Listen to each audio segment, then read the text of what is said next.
Oh, hey, what's going on? Sean in the chat writes, Brad Treliving's BlackBerry is broken. Yep.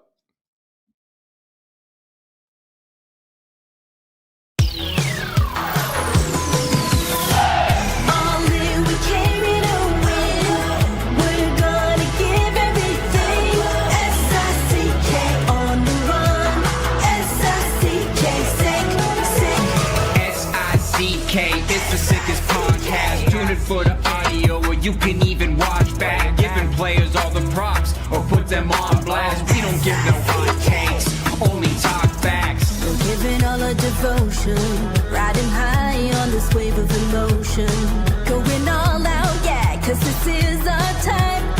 No, ain't no stopping us till we reach the finish line. All in, we came in to win. We're gonna give everything. S-I-C-K on the run. S-I-C-K, sick. On fire, we're ready to fight. We'll bring the house down tonight. S-I-C-K on the run.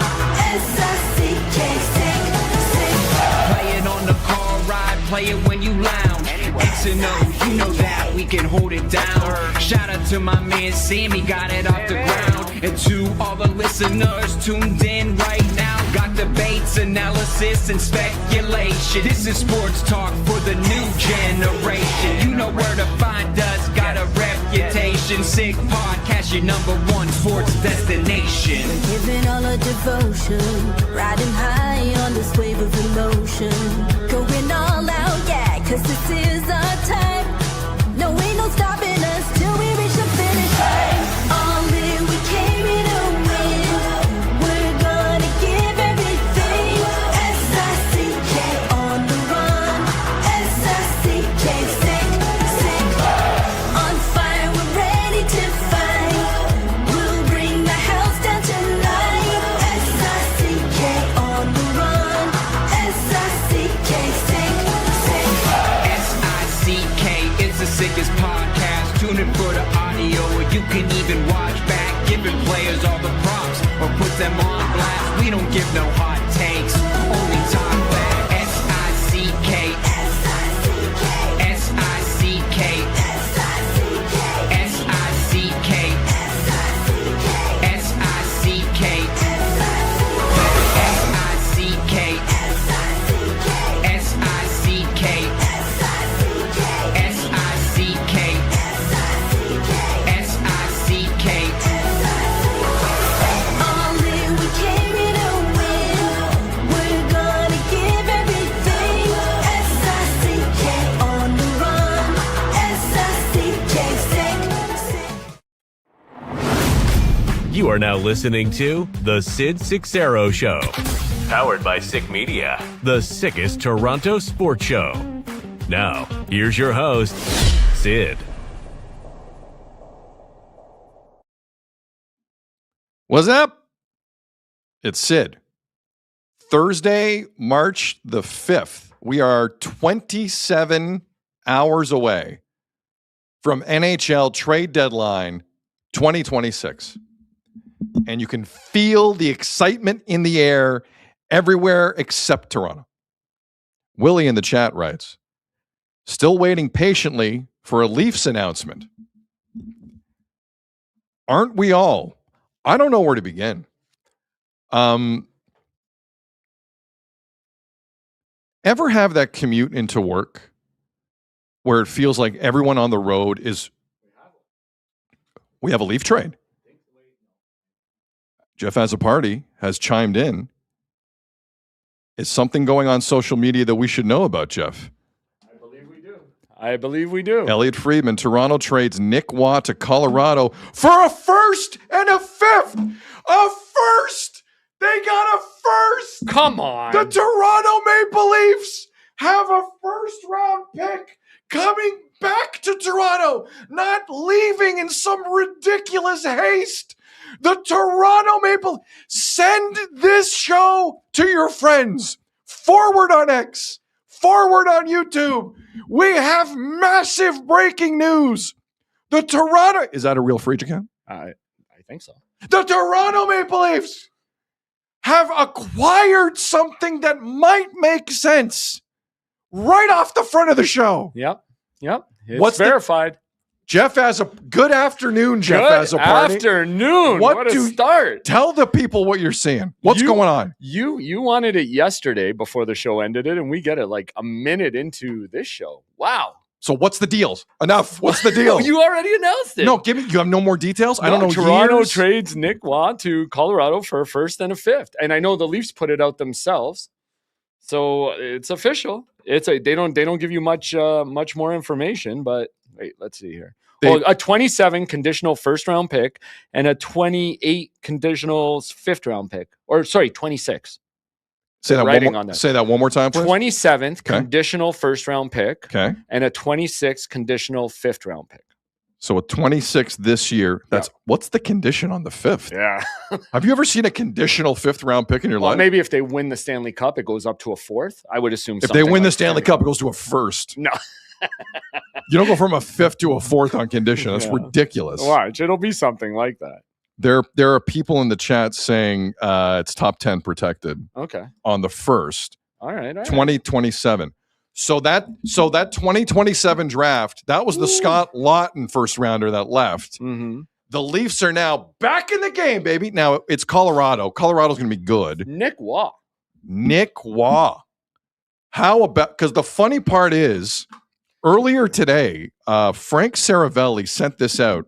Sorry, this was last night he sent this out. Saravelli said... Man, I'm everywhere right now. That's fine. The asking price, there's two of us here with computers. We'll be fine. And the chat's keeping us honest, which is great.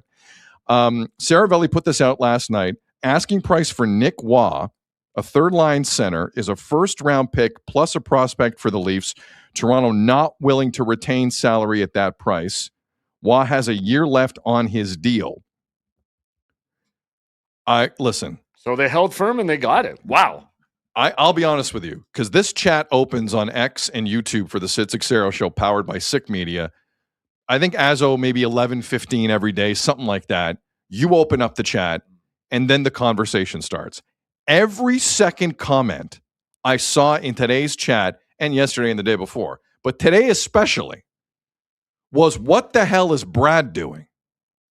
And the Leafs have lost 5 straight out of the break. And Matthews has gone 9 straight without a goal when he's not playing for the USA. And there's just this feeling with the Leafs. And we come in today, Brad, and you totally redeem yourself. A first with conditions, a fifth for this with year. Condition. I can't wait to see the conditions on the fifth, actually. What is that about? And to be fair, that's this year, right? The Avalanche are the top team in the league. So you got to expect it'll be late in the It'll be late. Whatever. Who cares? It's the first round. You have a ticket to the dance, man. It's the first round. That's it. Oh, man. KC, let's relax a bit. No. This is the smartest thing I've seen this team do in 3 years. It's exciting. 3 years. Oh, my God. I don't know what to do about it. Christopher on X writes, conditions on the 5th. It is the worst of the 3 that they have. So we can now very easily go into Puckpedia. And for those of you who don't use Puckpedia around this time of year, you're not doing this correctly. So let us now dive into the Colorado Avalanche draft pick situation. Correct. They have 3 fifth rounders this year between Philly, Boston, and themselves. So it will likely be the Colorado Avalanche's own 5th rounder, because that'll be the worst of the 3 that goes to the Leafs. Okay. The chat's on fire today, keeping us honest. Another draft pick, which is what we wanted. This is great. Listen, in Colorado, they've been dying for that. So Kadri's not going to Colorado now. The Avalanche have their third-line center in behind Brock Nelson and obviously Nathan McKinnon.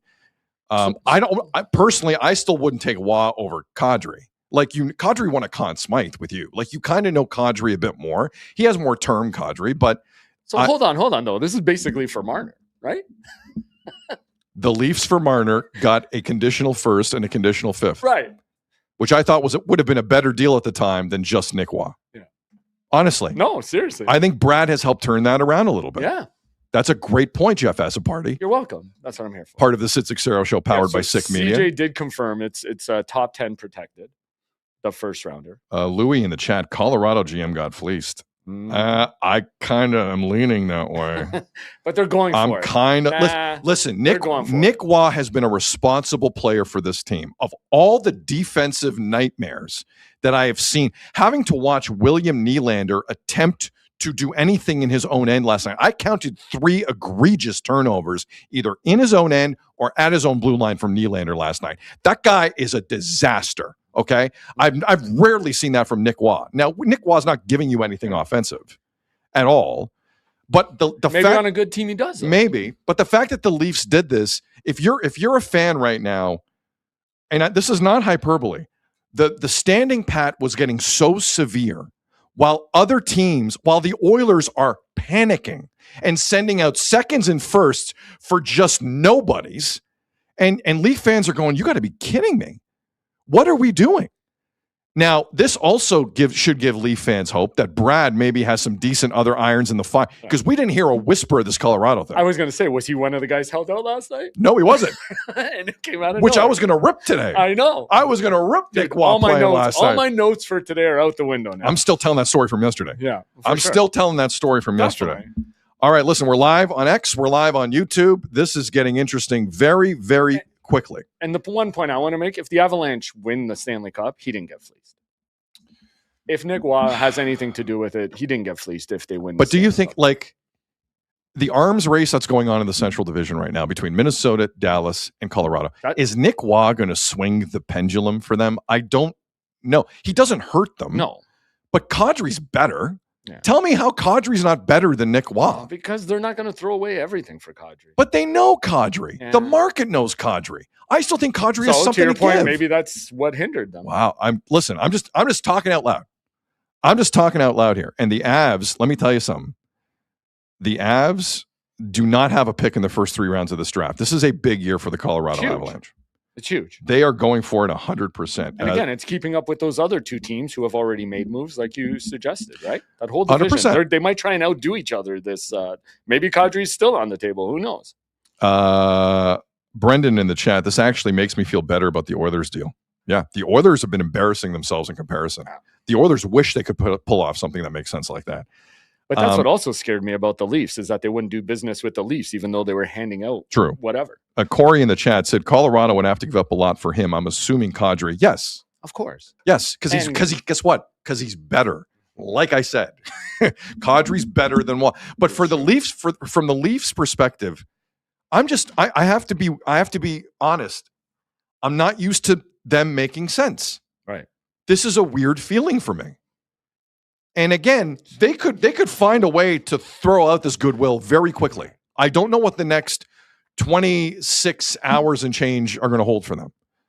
But if you're a Leaf fan, sanity at some level is prevailing with what the product is on the ice and what the focus should be long term. Because Nick Waugh would have maybe helped you make a playoff push last year. That's the one guy, if they kept, I would have been like, part of me, because everyone was ripping the Saravelli ask for the Leafs. And I'm like, wait a second. He signed through next year, and he's won a cup, and he's been a decent player for them. Definitely. He was their best player on Wednesday. If the Leafs wanted to hold firm on Waugh, I 100% agree with it. Laughton and McMann is malpractice. We'll get to those 2 later, especially if you're not re-signing McMann, which we'll get to later. D-Man in the chat. Waugh is so happy that he is skipping to Colorado, potentially. Maybe. Nick Waugh's very familiar with the Western Conference, man. Exactly. And he very familiar. Bury the team that just traded him. 100%. Trying to keep up here with this chat live on YouTube and live on X. Forgive me. Guy in the chat. Waugh trade equals basically a first and a fifth for Marner, just like Azzo said. Michael in the chat. I want 2 firsts for OEL. So do I. So you know what I'm curious about? Maybe the Oilers didn't make sense because they traded a 2028 first rounder, right? Like maybe the Leafs didn't want to wait that long. The Oilers last night traded a 2027 protected. Oh, was it? Yeah. Okay, I thought it was even the Oilers in that bizarre Jason Dickinson Colton doc. It's a 2027 top 12 protected. I could have looked. That's fine. There's a lot going on here. I understand that. So it would have been, yeah. That might have made more sense for Edmonton. Although they took on Mangiapane, which the Leafs weren't going to do, right? Correct. Because that was the big part of Frank's tweet too, is that they don't want to take on any money. No, the Leafs. Listen, I think it's a pretty obvious thing. The Leafs are not going to retain. Right. If they did, they'd get maybe another 2 first-rounders back. Agreed, 100%. Because the key towards rental first-rounders or rental second-rounders and third-rounders right now seems to be retention. Now, you don't have to retain a ton on Scott Laughton. And that's been their strength in the past, that they've always done that. Yeah. They've taken on bad money to get either another asset Like, or what's retention on a pending UFA? That's nothing, man. Yeah. The Leafs should do that in a second. I know. For guys, listen, for OEL and other guys like that, I understand teams that don't want to do that. I get that. But the Leafs have all 3 of their retention spots open. They can do whatever they want. They can make McMann like the cheapest UFA traded at this deadline if they want.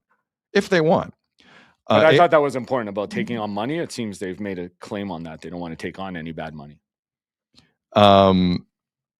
There's a lot happening here. Forgive me. Yeah. And we're still trying to watch The Insider. Jay Caro writes, that Avs call had to be just today if Waugh played last night. Yeah, I would agree with that. Yeah.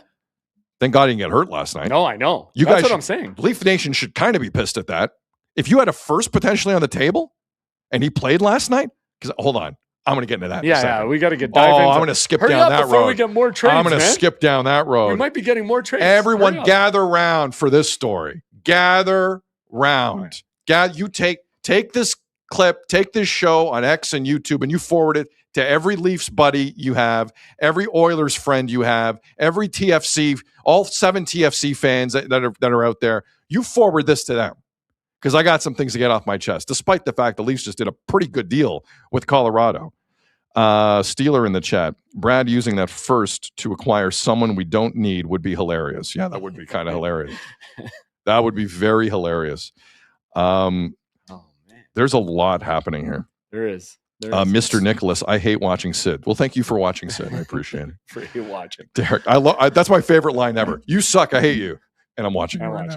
Thank you. So yeah, the full deal is 2027 first round draft pick, top 10 protected, and the 2026 selection will be the lowest of Colorado's 3 picks in that 5th round. The top 10 protected is irrelevant. It's Colorado. Yeah. It doesn't matter. Right. Right. Well, you would hope not. Yeah, like that. It's even weird that they would have to put that in there. No, I think you have to. Do you? Even though you couldn't do it for Carlo last year. You couldn't do it for Carlo last year. You had to make a top 5. Like, you would hope you could have made a top 5, but whatever. No, you know what? You're right. Who cares? Because you don't know what's going to happen. No, you're right. You have to protect that next Injuries, year. whatever. Yes. Who cares? They got it first. Dude. This I did not anticipate a smart Leafs move off the front. Red Wolf in the chat, Colorado protected top 10. We appreciate all these updates in the chat too, guys, because it helps us too. So, but Red Wolf mentions Brandon Carlo, top 5 protected pick.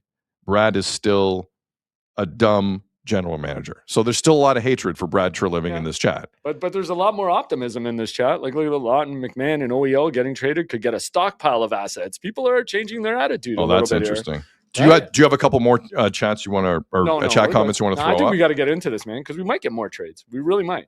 Mr. Nicholas does right though. Let's not get carried away. Waugh is a good 4th line center on a cup team. Well, he's gonna play 3rd. Colorado did have the need. I don't think he's 4th line on that team. Mm-hmm. I really don't. And we'll see how it plays out. But this was not the move I was expecting right now. No, we had a whole different show plan. I should have seen how fired up this guy was. But like 10 minutes I'm still ago. Fired up. I know, but in a different way. Christopher on X. I would trade this pick in a heartbeat. Get a Thomas or an Alex Tuck type of player to play in this top 6, or an Adam Fox type deal. Easy. You're not trading a back end first rounder for Robert Thomas or Tuck. Or first off, the Sabres have other plans than trading Tuck. But Adam Fox, Sabres have a lot of plans. Seems like Yarmo really wants to put his imprint on that team. He's trying everything. Chris writes, "This is cutting into Santander talk time."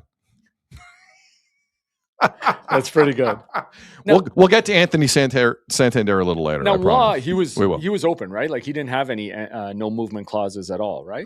No, he was free as a bird, Right. from what I can tell. I Yeah. remember, right? Yeah. So that's why it makes sense. It was the first move. No, he was. You know how I know? We didn't hear about it from not one insider. That's true. Because that's going on around the league. All these GMs that throw out these no movements, they're like, guy, there's going to be a come to Jesus moment on this with GMs in the National It Hockey might be League. happening right now. You guys have lost your Yep. minds with this, and you need to stop. And if it means your organization is a trendsetter and takes a step back, I think it's worth it. You are completely handcuffing yourself every trade deadline, every July 1st, every NHL draft. You are absolutely giving yourself the recipe to get yourself fired.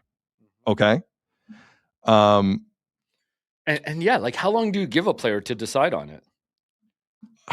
It's crazy. Well, they're allowed all the time in the world. That's man. what I'm saying. But that's what worries me about the Leafs too. Is like when you this can't be a last minute deal that comes through and you make right at the buzzer of the deadline because you need the player's approval. But Brad playing Nick Wall last night is kind of That's crazy scary. in hindsight. That's scary.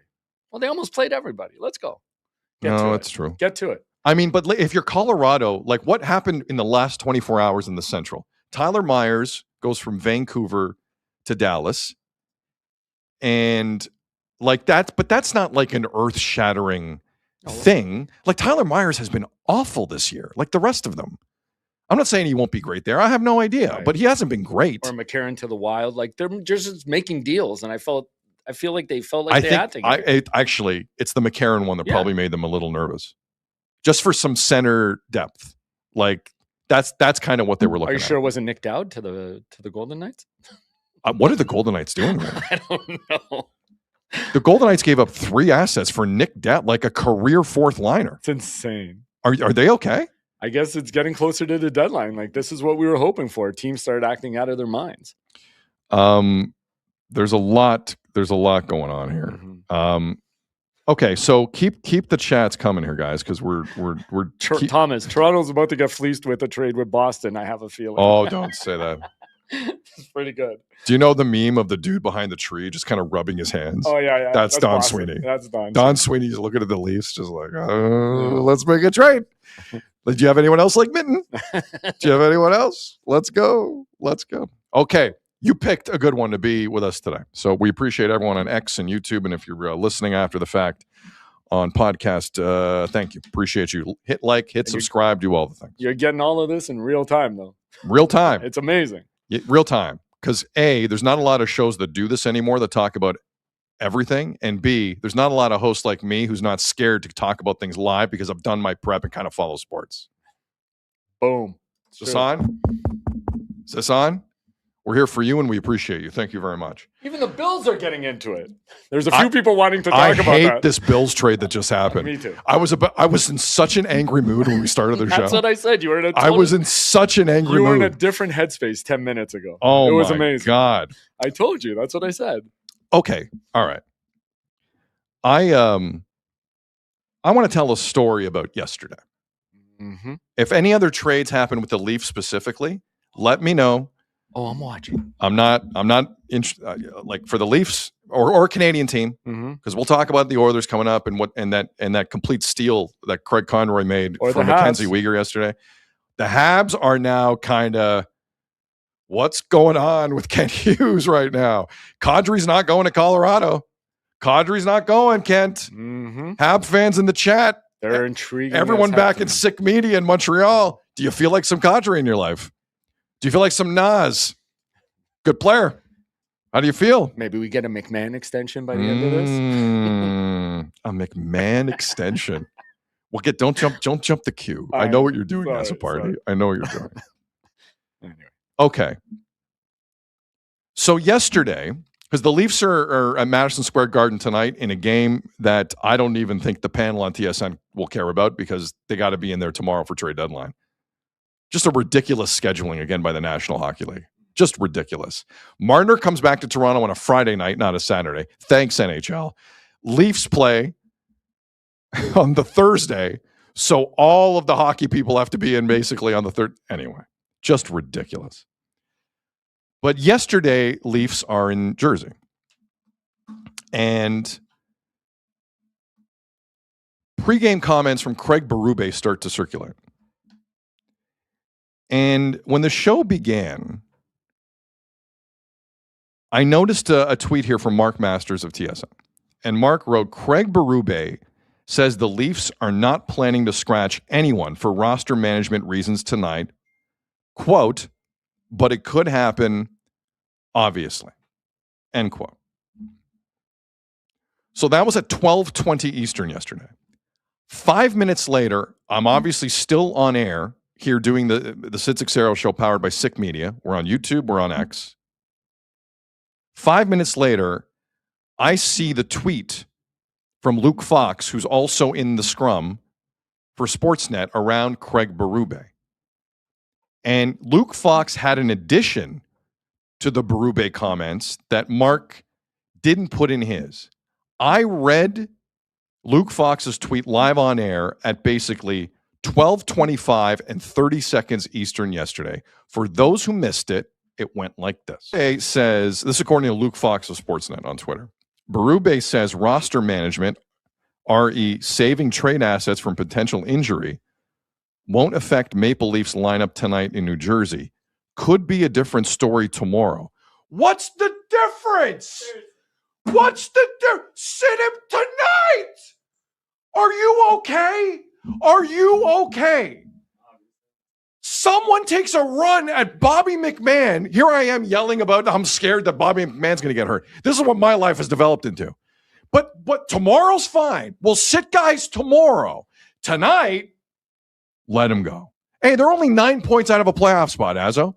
Let them all play tonight. Yeah. You know what? Throw Tanev back out there after surgery tonight. Why not? Why don't we throw Tanev back out there after surgery?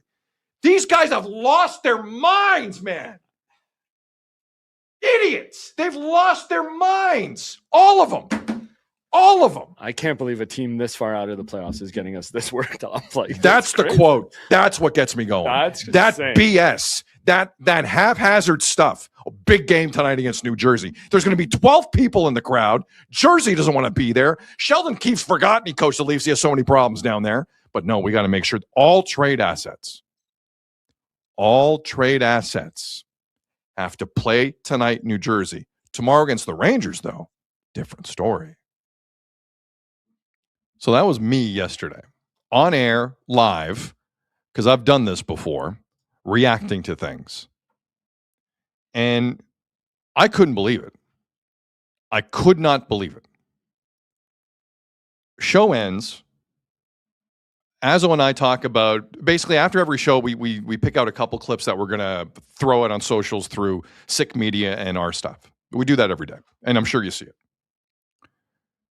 So at 3:05 p.m. Eastern yesterday, 3:05 p.m. Eastern is when we put up the rant you just heard and saw up on Twitter. 3:05 p.m. Eastern. At 3:54 p.m. Eastern, Leafs PR sends out a tweet.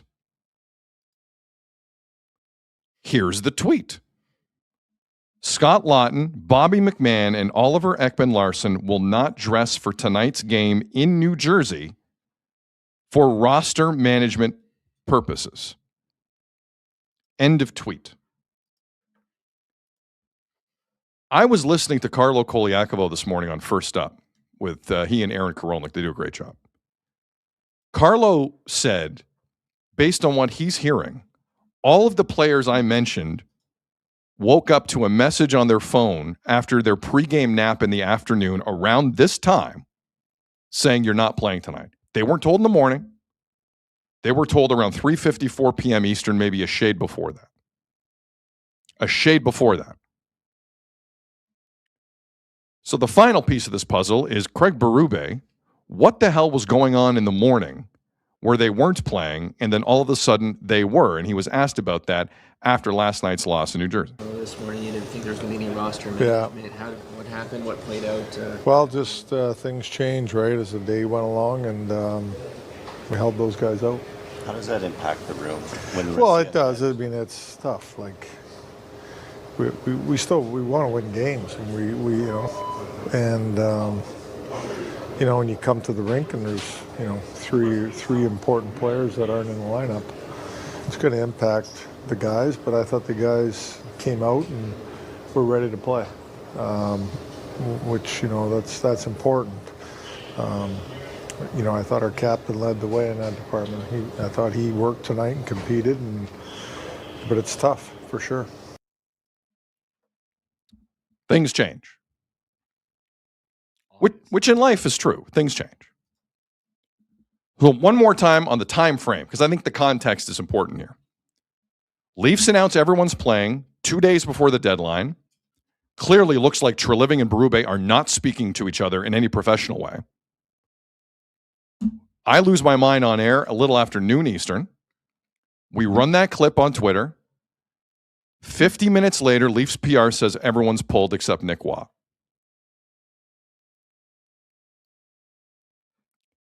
Now,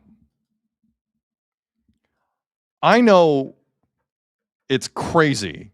I know it's crazy to suggest that our little show here with Sick Media in any way, shape, or form, considering tomorrow's our month anniversary doing this, has that kind of pull. I know it is crazy to suggest that MLSE and Rogers have had people in those buildings with eyeballs on us every single day since we've started this show. And I know it's crazy to suggest that a professional sports organization the size of MLSE would in any way, shape, or form be run like that. I get it. It's crazy to even say. So I know we had nothing to do with that. I know that. I'm almost 50. I've been doing this a little bit. However, if there are any of you out there who think we did, you're welcome. But I know, listen, under no circumstances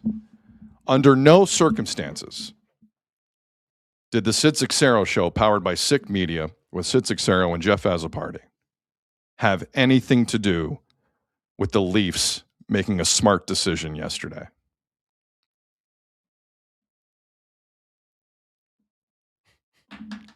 Jeff, your take on how that played out yesterday. Your take. You know what? I'm starting to really think? These guys just decided to sell yesterday.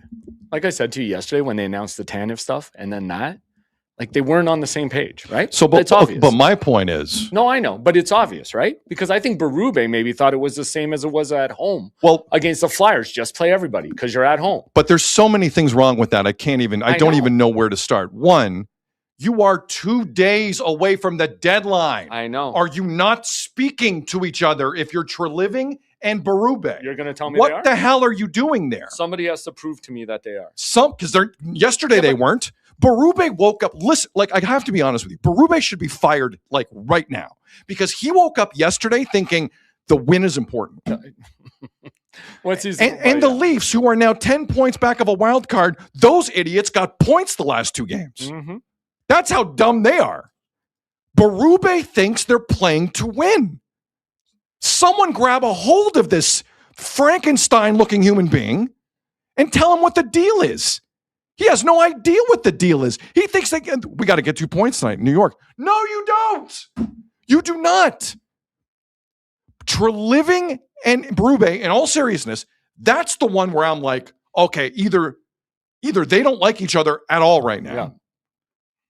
Or they're just incompetent. Because now they're publicly doing it. Because that yesterday, the odds of the Leafs just getting 3 serious trade calls between Berube saying everyone's playing and then Leafs PR going, no, you're not, are impossible. Maybe 1. I thought that. Maybe 1. Is Brad trying to flush those deals out by saying everyone's playing and then guys call, no, don't play this guy because maybe we have a deal. And by the way, do you want to know the best thing you could possibly do to up the value of a guy? Because I've heard this conversation in Toronto a bit about why the Leafs assets aren't being juiced up. You know why?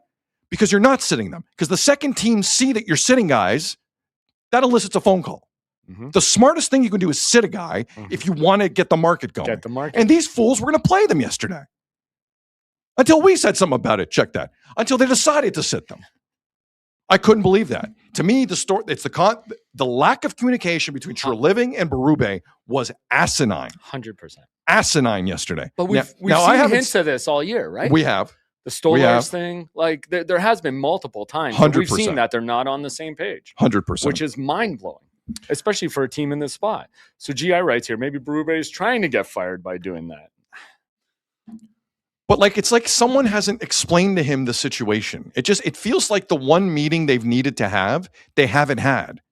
Are we doing this or are we doing that? But can you get with this or can you get with that? That's what they need to be doing. And they haven't had the conversation. Right. Well, I think maybe they said, make sure you play the guys at home on Wednesday against the Flyers. And he just thought it was the same when they went on the road. I don't know. It's true. It should change. Jay Caro in the chat. Careful, Sid. Brad is listening.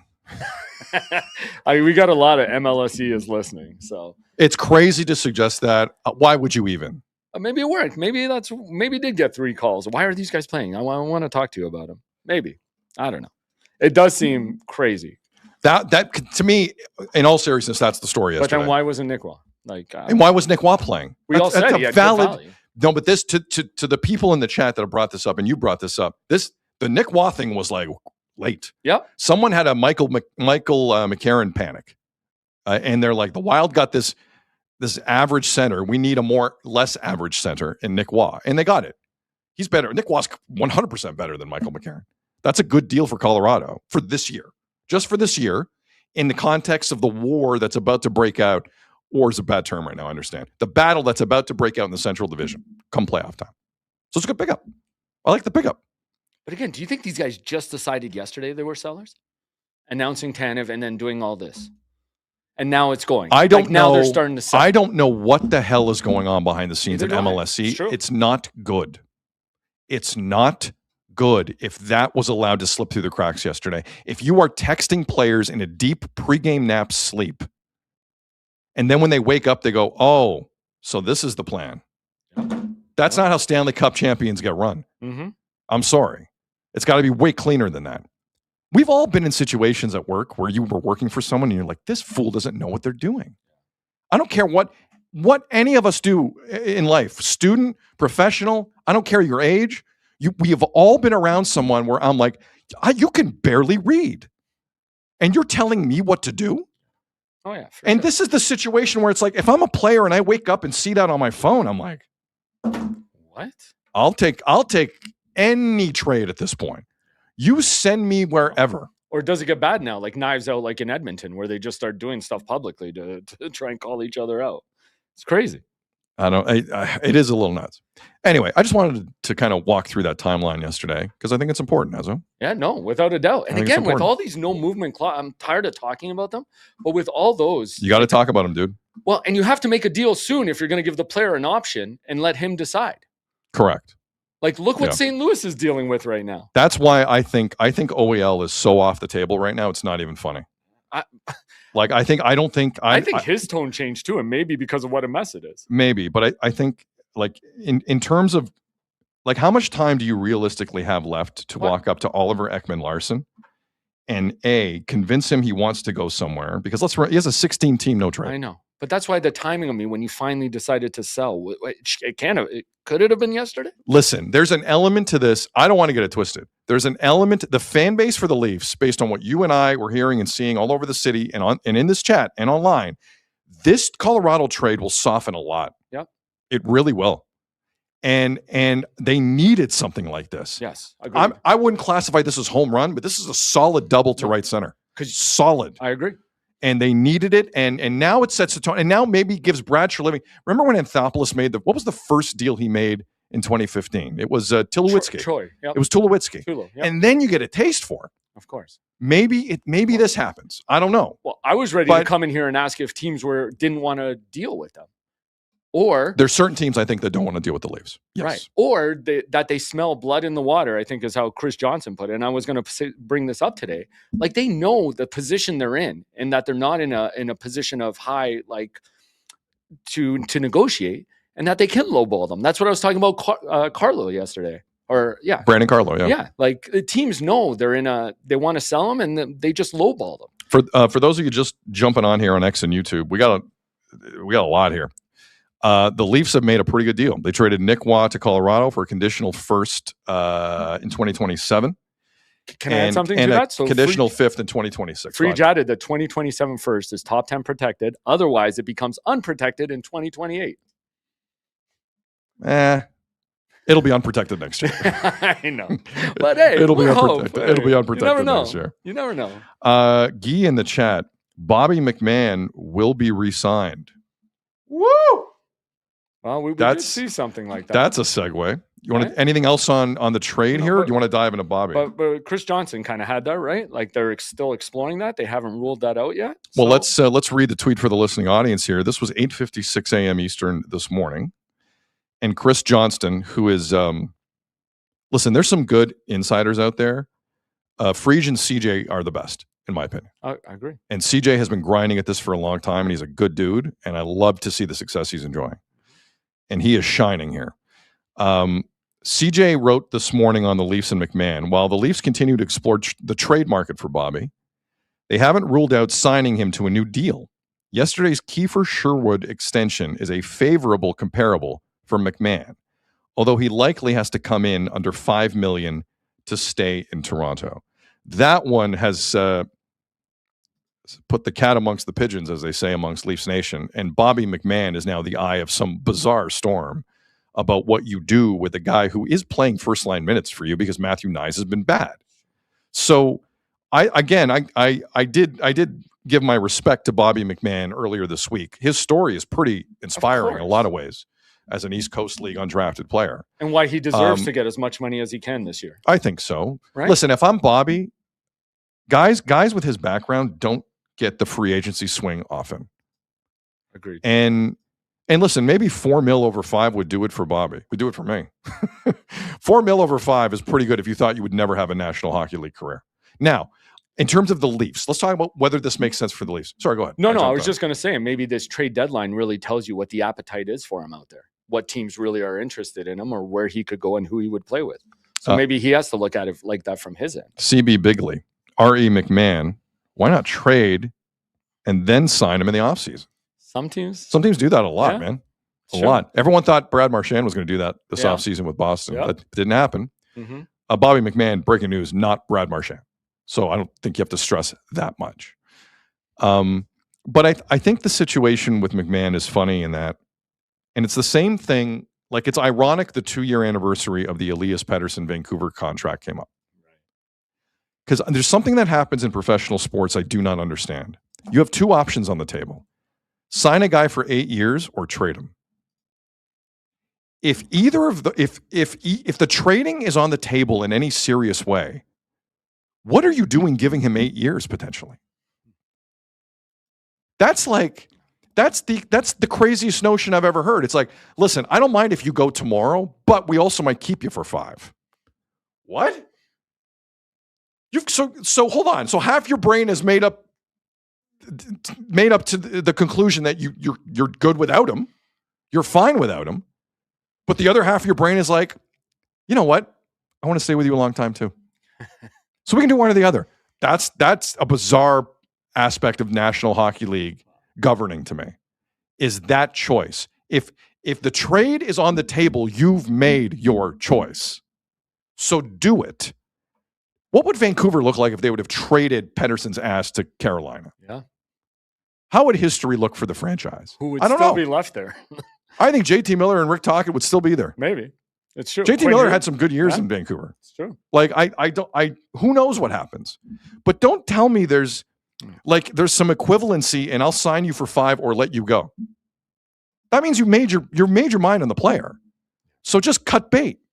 It's healthier for the organization if you cut bait. If you are thinking of trading Bobby, you have to trade Bobby McMann. Because all of a sudden saying, okay, there was nothing we liked, so we signed him for 5 years? What? Do you want this guy to be the Max Domi deal? I don't want that. Nobody wants that. I don't think keeping McMann makes any sense. you're not winning a thing with this guy. He's had a good run here, and I'm happy for him. And let him go get his money. This team needs to get ruthless in a serious way, and giving Bobby McMann $5 million, which, by the way, is market. It is market for Bobby. It is. And any Leaf fan who is fighting that is incorrect. With the cap going up, 100%. It is. That is what a guy who gets 30 some odd points gets on a top line. Yep. Or a second line. Like that's the other thing. He's not a top liner everywhere he goes. But Kiefer Sherwood as a third liner got that. That's true. Doing the same amount of stats. True. That's the problem the Leafs are facing, and I understand it.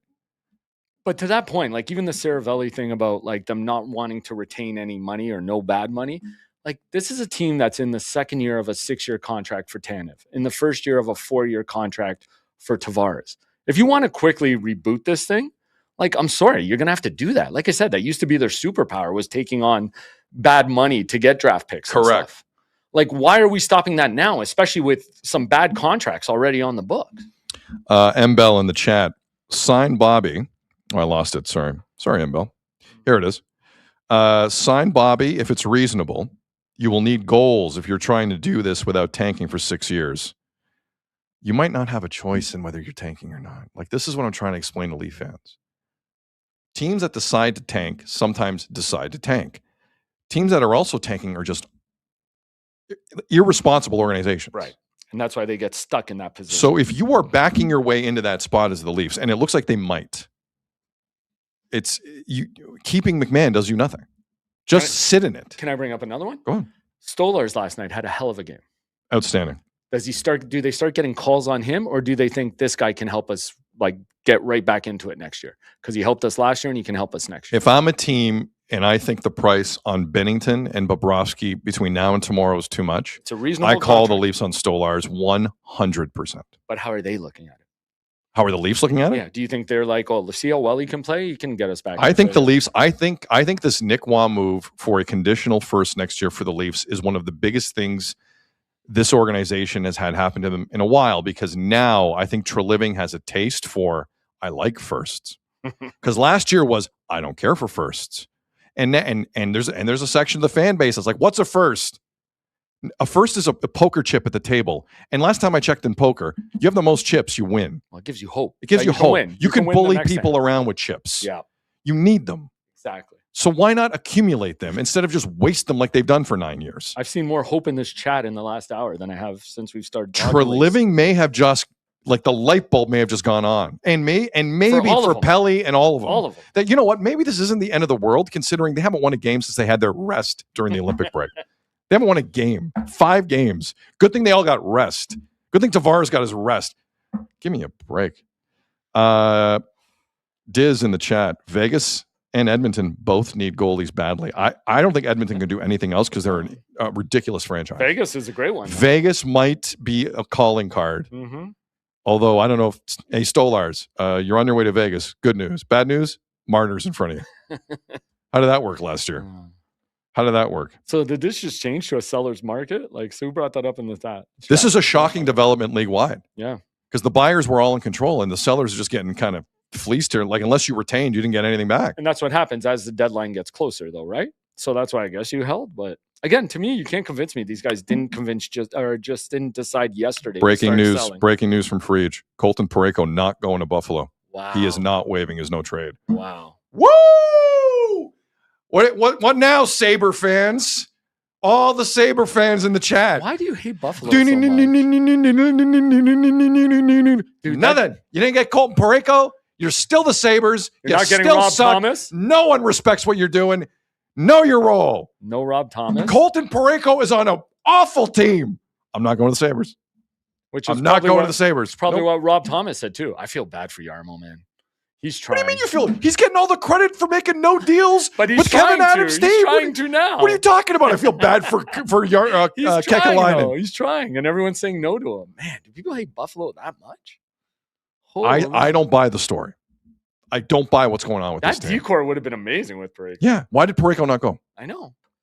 So let's talk about it. There was some. Why did Parayko just say no to the Buffalo Sabres? And there were rumors that Rob Thomas said the same thing. That's why that didn't work out. Man, this is getting interesting. Slosh in the chat, pardon me. Treliving, Go dangle Brandon Carlo to Buffalo. See what they give. That's a great idea. The You win. chat as like You win. There's like a ton of assistant GMs with the Leafs. They need a few from this chat. Yeah. That's a great idea. You call whenever you see that. Treliving's like he's not doing his job if he doesn't do that anyway, right? Like you have to jump in there. It's the Bo Bichette New York Mets thing. Are they on Carlo's no trade though? Yeah, I don't know. That's a good we'd question. have to find that out. That's a very good question. Wow, these are flying in. Yeah, offer Carlo. A lot of people in the chat are like, offer Brandon Carlo right now to the Buffalo Sabres. Yeah.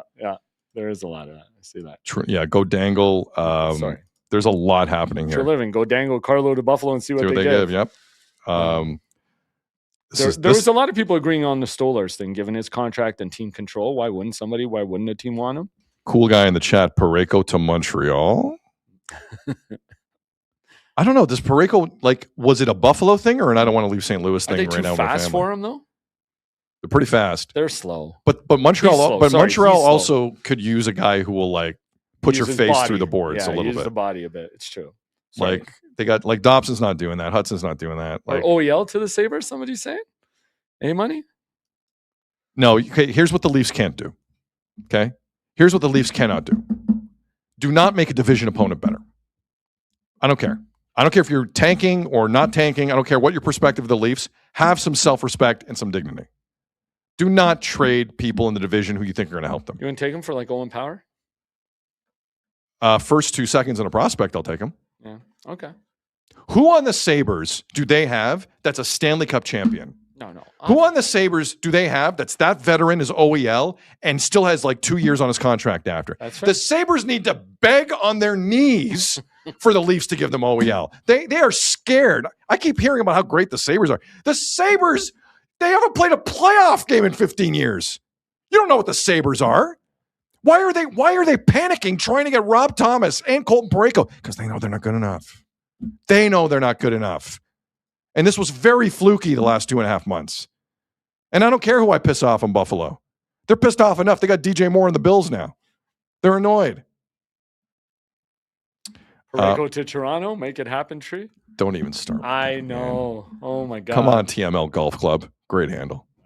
Great handle. Okay, let's move on here.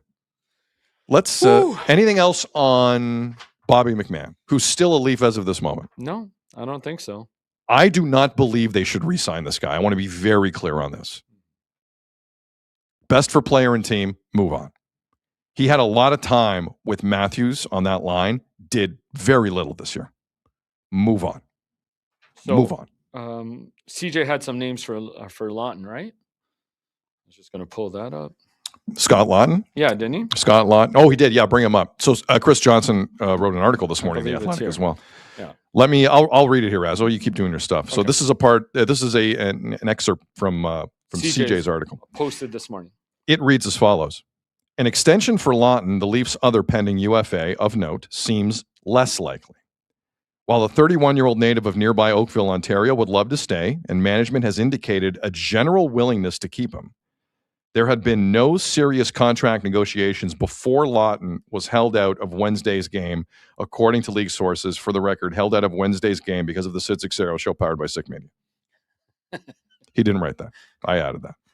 A high-character, no-maintenance veteran, Laughton would bring attractive depth to any team bracing for a playoff run. The Colorado Avalanche and Detroit Red Wings are among those who have poked around him. Guys, a lot of players, here's what I need everyone to understand on Laughton. There have been a lot of Laughton-esque players that have moved this deadline for a reason.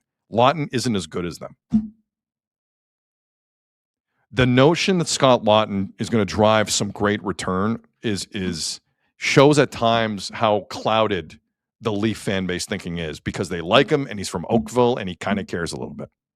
But if you've watched him play since the break, like a lot of guys on that team, he doesn't have it, guys. I would take everyone. I'd take Jason Dickinson. Oilers got him. Michael McCarron going to the Wild. Definitely Nick Waugh going to call. There are centers in this league that were available that are significantly more effective. By the way, keep in mind, because Berube takes a lot of heat for this. Berube knew Scott Laughton from Philly. Like he knew him. Okay? And we're all acting like behind the scenes he was pushing for Laughton at last year's deadline. If he was pushing so hard, why does he never play the guy? He never plays him. He knows him better than anybody. Does that not tell you something? Scott Laughton, I love. I do. I love him for the reasons you love him. I want to be clear on that. He's not who you think he is. How many centers have been traded ahead of Scott Laughton in the last week at this deadline? If you get a third for Laughton, you're lucky right now. If you get a third, McMann may be a little different, but Laughton, you got to lower the expectations on Laughton, man, because the market is speaking. It is. And to that point, I want to bring up one more article The Athletic had where they had a bold prediction for every team in the deadline.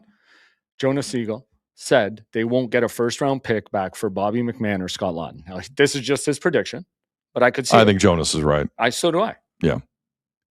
Now, it's less of a disaster because you did get a pick back. You did get a first-rounder. I know it's a low first-rounder in all likelihood. But, I mean, whatever. This does change the PR dynamic for me for the Leafs for a little bit. But that's why you pull the trigger on it right away. Like if we would have gone through this show, Azzo, like we're probably going to 2 p.m. Eastern, 11 a.m. Pacific. If we would have gone the entire 2 hours and they did not make a trade. What, did you see it coming? Oh my God. I saw a trade coming. I didn't see that trade coming. But that's why you pull the trigger right away. But my point is, if they would have waited another 3-4 hours, they were done. They were screwed. Or till tomorrow. I think. Yeah. Like the pressure on them would become so much, Treliving would have just froze. And he didn't. And he actually got some assets. But I think to your point, or to Jonas's point too, like nobody's just offering you a first for either of those guys.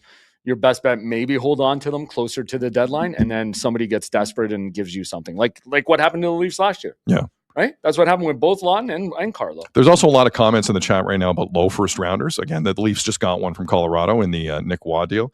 T3M writes in the chat, Easton Cowan and Ben Danford were low first rounders. For the record, I don't know what either of them are. Yeah.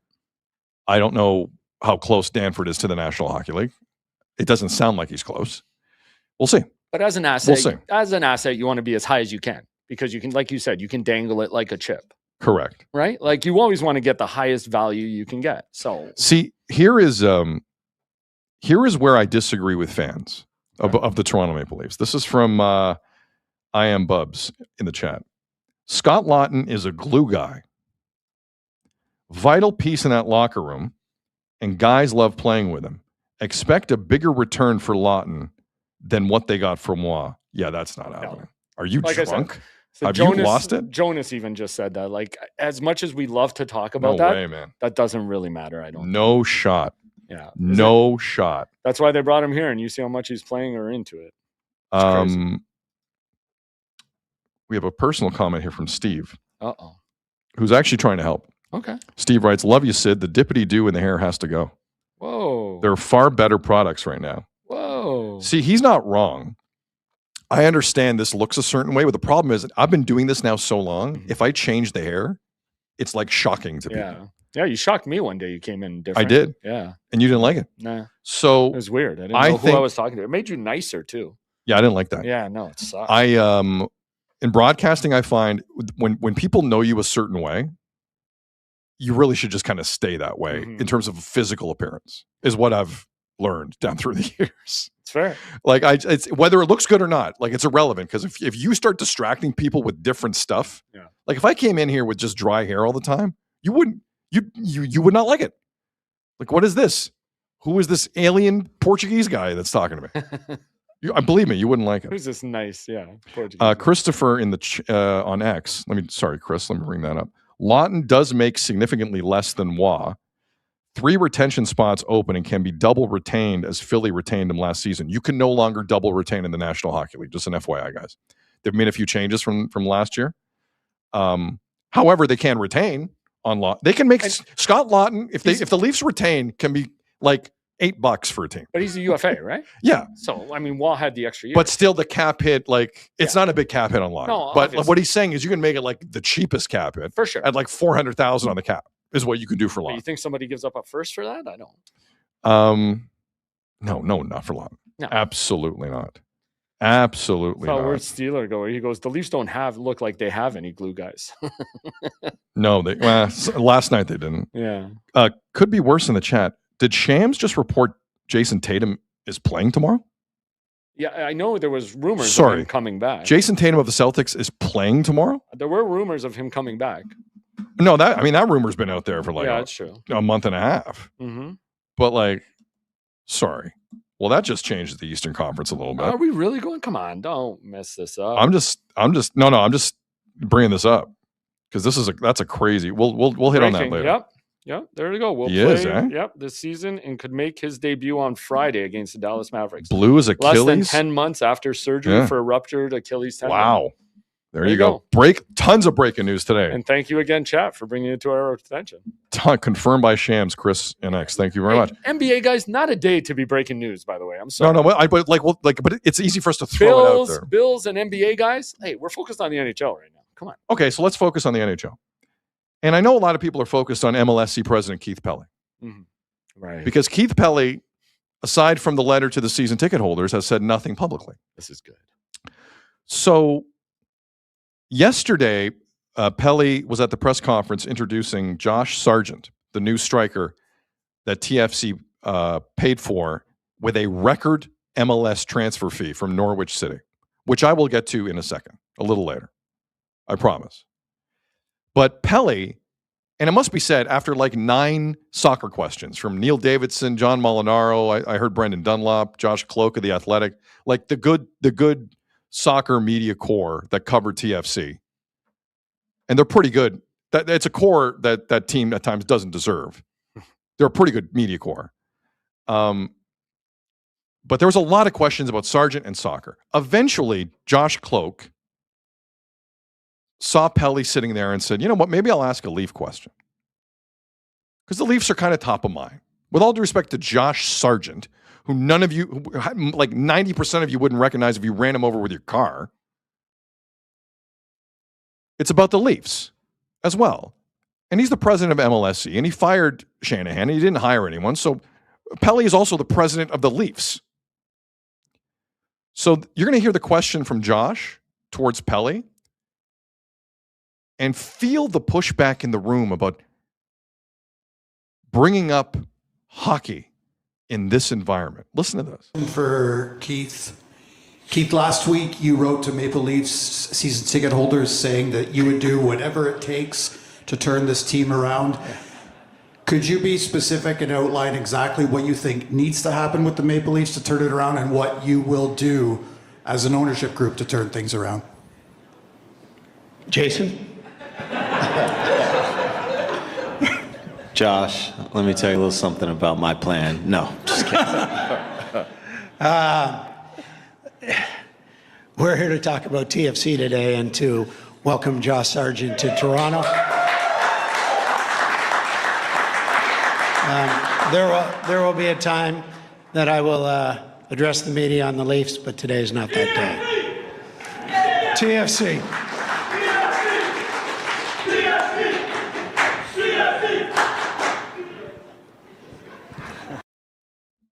That pittered away pretty quickly at the end. Oh, I did.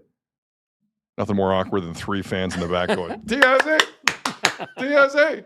And what's better, Pelley doesn't even know the chant properly. Didn't do it on cue or it's not rhythm. It's not TFC. TFC! You got to speed it up. Yeah. Keith.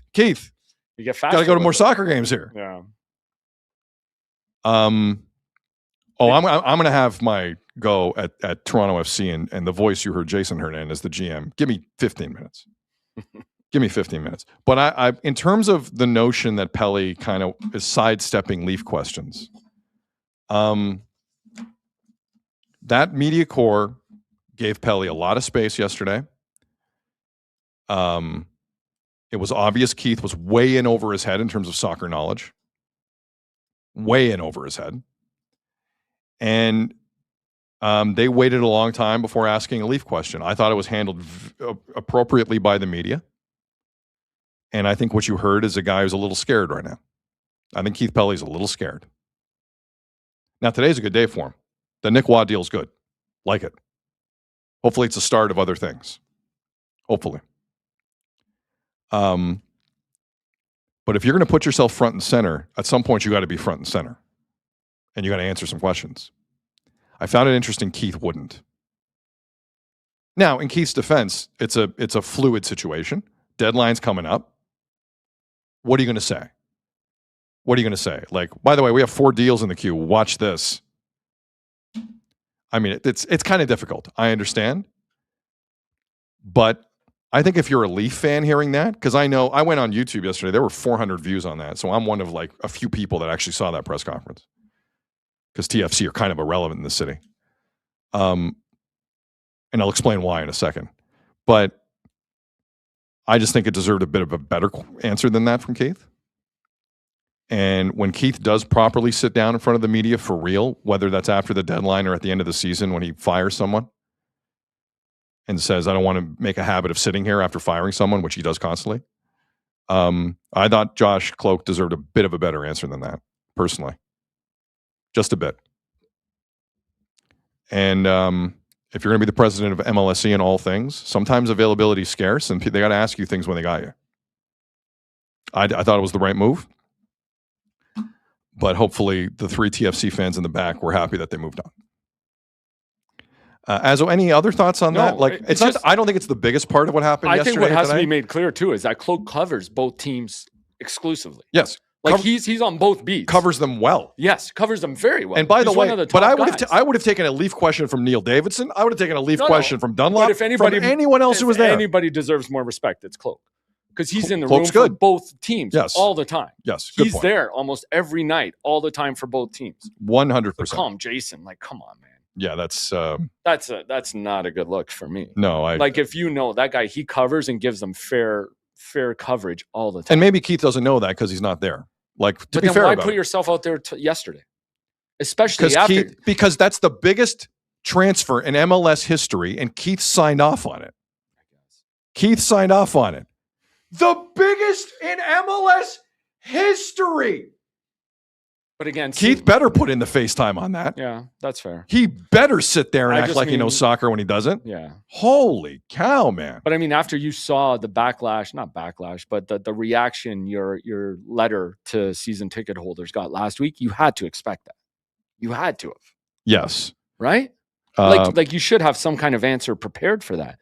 Because after you saw what happened when your letter got out to Maple Leaf season ticket holders, you had to expect that yesterday. Mario in the chat writes, yeah, respect Josh Cloak, but not the soccer player who's the focus of the press conference. Again, unlike you, I saw the press conference. Josh Sargent was not in a talkative mood yesterday. Period. So spare me the Josh Sargent's being disrespected by a Leaf question. Get out of here with that. Get out of here. They just handed him the keys to every Ferrari they have. And he barely wanted to answer a question. He wasn't rude, but he wasn't exactly giving you quotes of the year. Give me a break. But to your point, it wasn't the second question asked. It was like the 8th or 9th, man. I'm telling you, if it was the first question, I'd give Pelly a pass on that. 100%. Because you want to direct the focus. Yeah. That's not what that was. That's not what that was. Don't even start with me. I watched it. Don't argue with me on stuff I watch.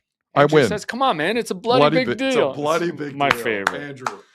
It's always the way to go with whenever TFC. Jermaine Defoe was brought up. I don't want to end. I have more to say about TFC in a second. But there's a few hockey items I want to get to. Hold the picture till I give you the cue, Azo. You know where I'm going with this. Yep. So, Austin Matthews. 9 straight games without a goal.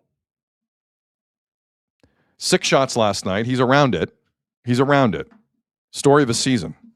He's close. 6 shots on goal last night. Again, time 3-on-3. Made some nice defensive plays, okay? He also cost them the first goal. He had 2 chances to get out of the zone. He didn't do it. Easton Cowan was the best defensive player on that line last night with Nylander. Nylander is a disgrace in his own end. He's a disgrace. Nylander defenders in this town, one day in your life, I don't know when, you're going to go, what was that? What was I defending? Because he doesn't defend anything. But back to Matthews. 9 games without a goal. And we know the vague injury history, the trip to Oktoberfest, all the stuff. And Austin Matthews doesn't give you a damn thing. And this organization doesn't give you a damn thing about what's going on with Austin. Well, I think Sportsnet kind of slipped last night and maybe told us something about Austin. And I don't know if it was coming out of break or going to a break in an intermission. But they showed Austin Matthews in the dressing room in Jersey, and it looked like this.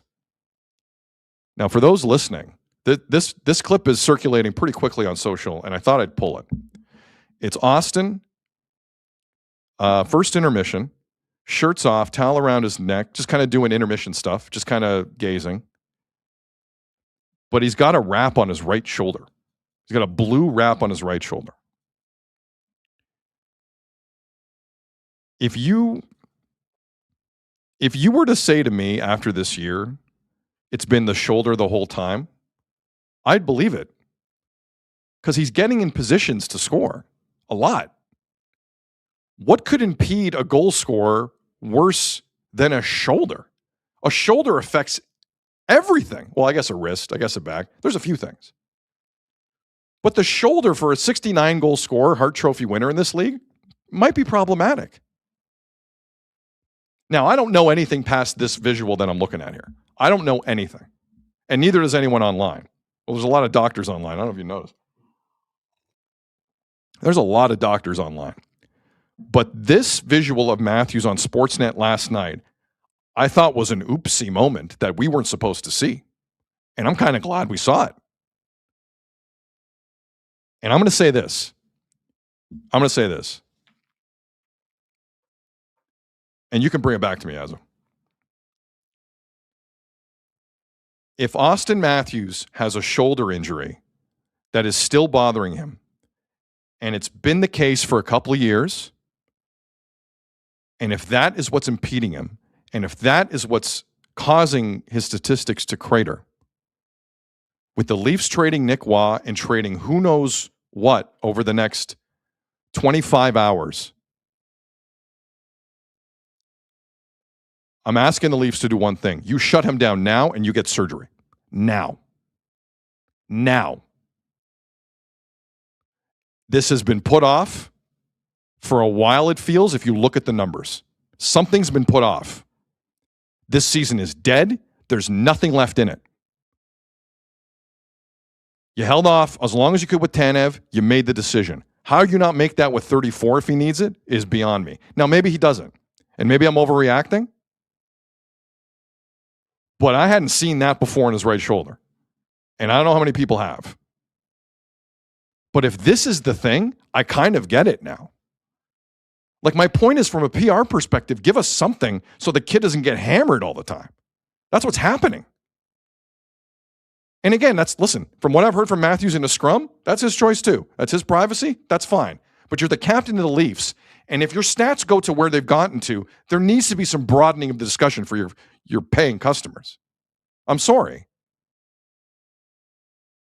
If that has been the issue, there is nothing stopping the Leafs from either just resting him, shutting him down, getting a minor procedure done, or a major procedure done. They're all available to you. But do it now. Who cares? Do it now. I thought that was interesting last night. Am I overdoing it on that? Or... Mic back up. So the one thing everyone in the chat's pointing out to you, that's KT tape. I used to call it spider tape, but they're missing the point. It does mean something's off with him. You put that on to hold something in place.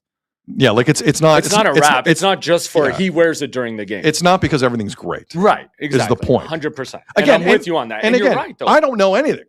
I do not know anything. All I'm saying is, for the love of God, if there was ever a time to address an issue, it's right now with that kid. Do it. Who cares about these 20 games? They don't care about the 20 games. Okay, two things to that. One, I think you're onto something because this guy was a sniper. He was a sharpshooter, had the best shot in the league. He's still statistically the best goal scorer of this generation. Right, but we don't see it as often as we could. His one-timers used to be incredible. We don't see it as much as we used to. Two, like, he's had a back issue. he's had a wrist issue. If it's a shoulder issue, all reported. We haven't got confirmation on any of that, Azo. No, but I'm saying they build up, and as you get older, it's not easier to take that shot. To your point, it's putting pressure on somewhere else. Like all these injuries are going to start to pile up, and I don't know. To your point, protect this kid somehow. You have to. I'm just saying. Listen, it might not be that. If it's anything else, if it's the back, if it's the wrist, most people that watch the Leafs over an extended period of time have come to a very quick conclusion. Something's not right with him. And he's not using it as an excuse, to his credit. Yep. To his credit. But to hell with it now. Yeah. No, that part you're To right. hell with it. If he needs surgery, if he needs a minor procedure, get it done now. To wait on anything is malpractice from this organization. Now, the other part of that is maybe Austin doesn't want to get anything. Then you have a Jack Eichel But thing. still, then you hold him out and make sure he's healthy for the start of next year. Because you're right. This year means nothing now. Absolutely nothing. If there was ever a moment for Austin Matthews to fix something. You know he has to be your engine to drive the entire car. Make sure he's healthy for next season. To your point, I agree with that 100%. That's my point. Is you're now seeing a window for the Leafs to do two things. One, get assets back through the door. And two, if your best players are going to commit and they're not going to ask out, great. Fix what the hell is wrong with you if you can. If you can. So we'll see where that goes. For sure. No, but all I know is he has no goals in 9 games, man. Yeah, sure. So don't tell me he's 100%.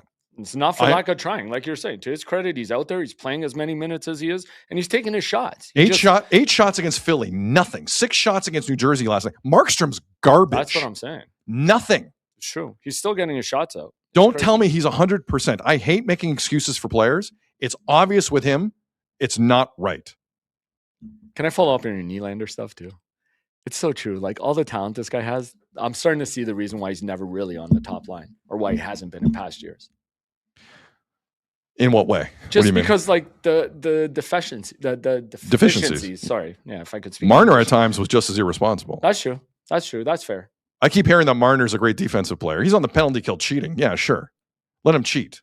Does that mean he's a great defensive player? No. I don't know. I mean, I love Willie for his flashes. Like he can look Give me really a great break. sometimes, but there's a reason some of these guys, they have that. They have those flaws in their game. I don't know. Anyway. I just think now's a really important time for the Leafs to get a lot of different types of business done. Yeah. Health-wise and roster-wise. You're right. Like what else are you playing for this year? For sure. And again, getting the minutes he's getting, and to his credit, he's not complaining about it, but still, you got to protect them in some way. I'm with you.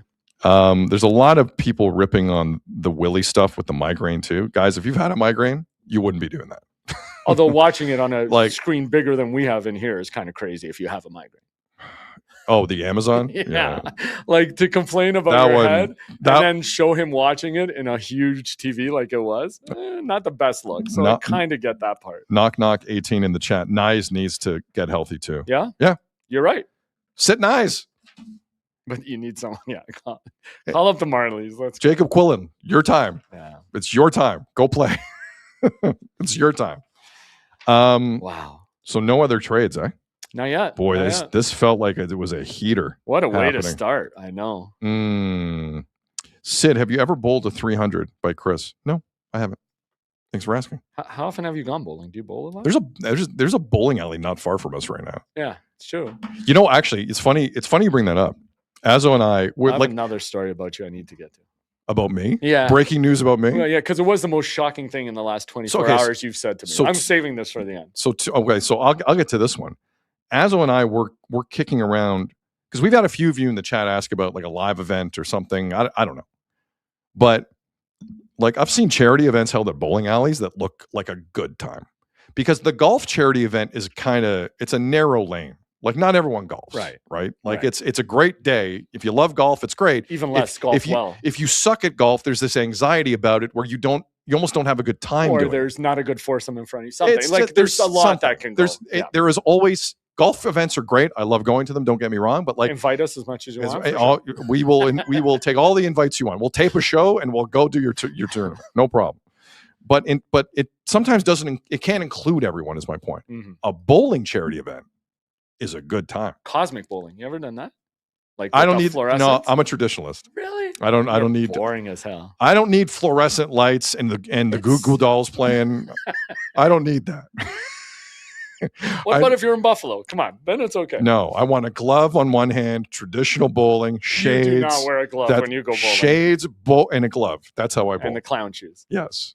Of course. Yes. Oh, man. Where are we going next? Kunze writes, TFC presser isn't the Leafs presser, but he's the president of the Leafs. And once you ask there's only so many TFC questions you can there's ask. only they asked Josh Sargent 5 questions. He gave a minute 50 seconds of answers. I watched it. Total. He had no interest in talking.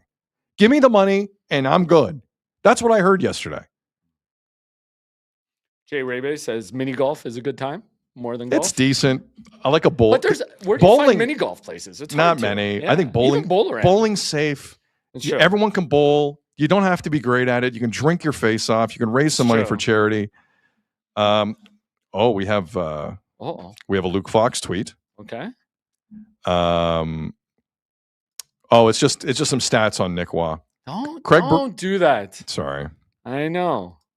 Craig Berube said yesterday Nick Waugh's offensive output wasn't where the player or the Leafs would have liked. Defensively, though, he was very responsible. Yeah. He was. Worth noting, Waugh's offensive zone starts 32% and shooting percentage 9%, career lows. So Berube, from one side of his mouth, is saying offensively he had a bad year, and from the other side of his mouth, he's like, yeah, but I never gave him an offensive start. What game? Welcome to the Leafs. You're not having a good offensive year because I don't give you opportunities, so that's your fault.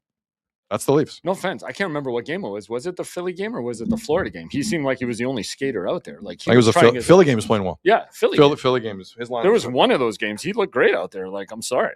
100%. Oh, here's one. Sid doing a 60-yard dash in green tights is a great fundraiser. You got to do that annually. I have the suit. It's retired because it smells like cheese and potatoes, but it's retired. Okay. The one negative about the Leafs that hasn't changed today at all for me is I think they missed a huge opportunity to capitalize on a panicking Edmonton Oilers team. Panicking. And when I say panicking, I am dead serious. What the Oilers are trying to do as they sit, I believe the Ducks jumped them again last night for second in the Pacific. So the Oilers are third in the Pacific, still 4 points up on San Jose. The Sharks aren't going anywhere right now. Yeah, they look good. The Sharks kind of want to get the Sharks between now and tomorrow's deadline will be interesting. By the way, the Sharks, because the Oilers traded their 2027 first rounder to the Blackhawks yesterday, the 2026 pick, I believe, for San Jose, which they own from Edmonton, is now not protected. Oh, really? It's something along those lines. Mike Greer has pulled off this thing where because of the trade yesterday between Chicago and Edmonton, they no longer have a protected first rounder from Edmonton. It's unprotected. I think, yeah. Is that common? I don't even know. Oh, those provisions are in there a lot. Like yeah, you'd be surprised. But it's a hell of a move for San Jose. Back to Edmonton. So in case you've missed it, there have been a couple of deals for the Oilers in the last 3 days.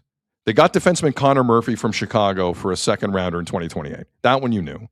Last night, they traded the horrific contract of Andrew Mangiapane, which has a year left on it, plus a top 12 protected 2027 first rounder, so next year, for a couple of centers, really, depth guys, Jason Dickinson and Colton Dock. So Stan Bowman, just so we're clear, Stan Bowman, in a really big year for his franchise with Connor McDavid there and Leon. Leon's not going anywhere, but with McDavid there, has gone out and gotten Tristan Jarry in net. Complete disaster. Complete disaster. So his next move was, you know what? I'm just going to go back to the team I used to work for and get 3 players. He did get Connor Murphy. I'm about to say. Sorry. Yeah. Oh, right. Connor Murphy. It's like you're seeing into the future. So Stan Bowman goes to Chicago and says, please give me 3 players. Connor Murphy for a second rounder, and there was some retention for Chicago. Colton Dock and Jason Dickinson. Dickinson also retention from Chicago. In a year where you're trying to spend the Connor McDavid money, technically it's next season, but you know what I mean. This is a big year with Connor McDavid. Stan Bowman's move was Tristan Jarry and picking up 3 players from his former team, one of the worst in hockey, who combined are a minus 25 this season. Combined. Murphy, not as much. I actually don't mind Murphy. It's the other two I don't understand. The Oilers are panicking here. Panicking. And I have not seen a situation where the Leafs can take advantage of this yet. That is my biggest regret of the last 48 hours, 24 hours for the Leafs in the market. The Oilers were ripe for the pickings. How the Oilers didn't bring in Nick Waugh over what they got is beyond me. Beyond me. And they have firsts. It's not like they didn't have firsts. And I'm going to go down a road that I know I'm going to regret, but I mean it, and this pains me to say, of a Canadian market. I think Connor McDavid screwed up. Stan Bowman is not the guy to lead Edmonton to anything, and Connor McDavid giving them that discount was a mistake. He should have hit the market. I hate saying that. I hate saying that. Bowman has lost it. They are panicking as a group. Jackson, Knobloch, everybody. They are panicking. They don't know what to do. They are 4 points away from disaster. The Sharks could get better here in the next 24 hours. Watch Mike Greer. You never know. Who in the league doesn't want to play on a team with Celebrini right now? Who? Connor McDavid in his quiet moments might be thinking that. I think I made a mistake with this executive. Not the city, not the market, not the fans. The executive of this team. Stan Bowman is well past his prime. Patrick Kane and Jonathan Toews aren't walking through that door. He has no idea what he's doing if he thinks this is the move in the Western Conference. They might not make the playoffs if they don't get it together. San Jose might get better. The Ducks aren't going anywhere. They got Leo Carlson back. They're playing decent hockey. They just waxed the Islanders last night, and the Islanders they'd won 5 in a row.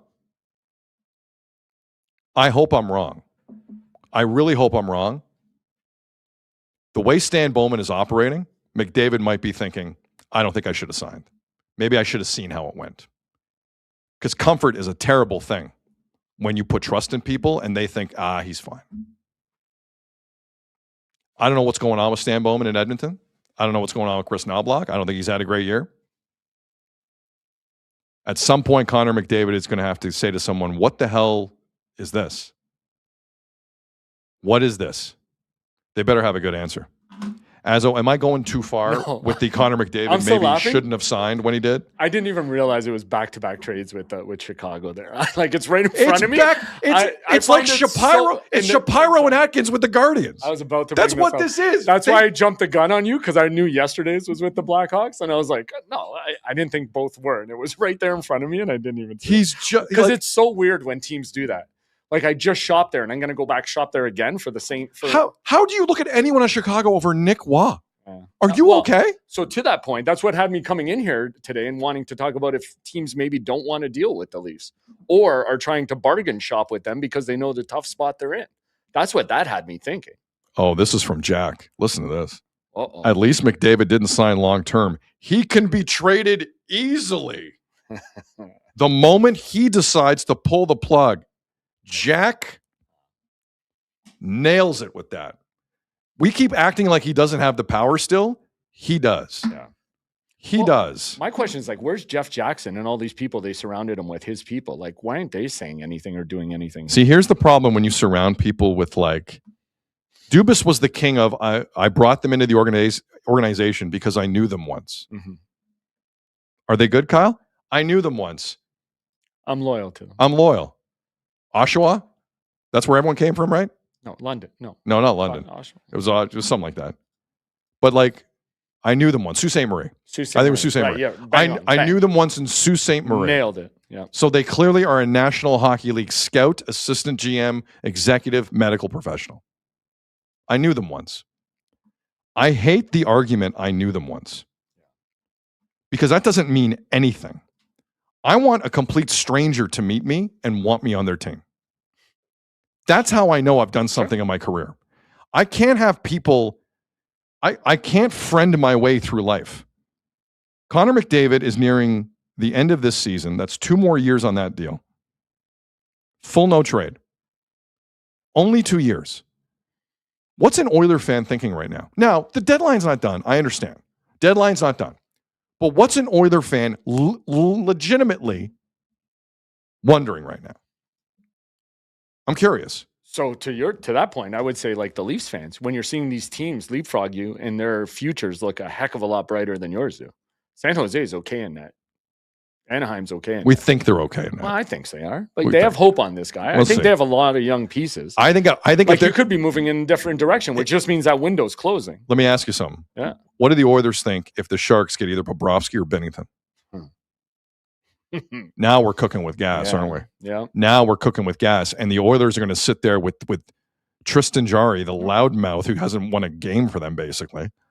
Like, what are you doing? But what I'm saying is, when these teams leapfrog you and they got all young talent on their team, like you got to start to get worried. Harley writes into the show in the chat, do you really think McDavid wants the Toronto market? I didn't say that. No, but people are. Corey in here, guys, I was going to bring that up. Jack right after him. McDavid's coming home. He puts an LOL after it, but like, let's not start that yet. Guys, I'm not an insider, and I'm not Frege, and I'm not CJ or Dreger or LeBron. I'm not any of these people. I have it on very good authority.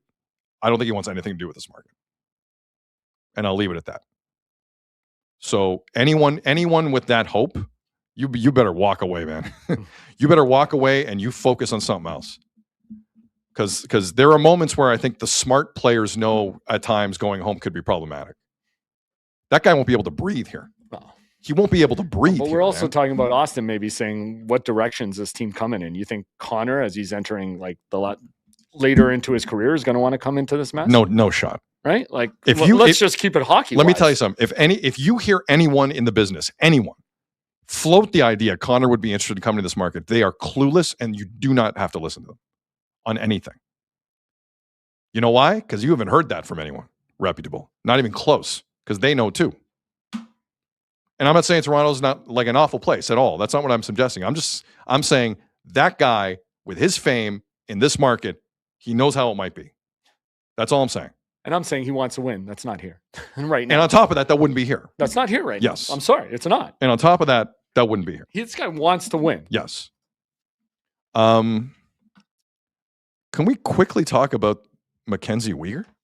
Yeah, sure. Because I'm hearing some people look at that trade that Calgary pulled last night and it's suggesting to me it's not a great deal. Are you dumb? Well, because they wanted somebody else in Calgary that they didn't get. I mean, but the Flames, like, this is a serious haul. It is. 3 second-round picks. One of them's the Rangers for 2026. The Rangers suck. That will be a high second-round pick. Ottawa will be a top half second-round pick. And Utah's not as much. But they also get a kid from Cornell, Jonathan Castagna. Oli Mata, whatever. He's the guy you can put in your roster. Yeah. Except everybody wanted the last name of Ginla to be in there. But if you're I know they want to teach again, but they didn't get him. They didn't. But if you are Utah, what do you need here? You need an experienced defenseman for a lot of years. 5 years left on this Weaguer contract. Craig Conroy did a great job on this. I'm sorry. 3 decent picks.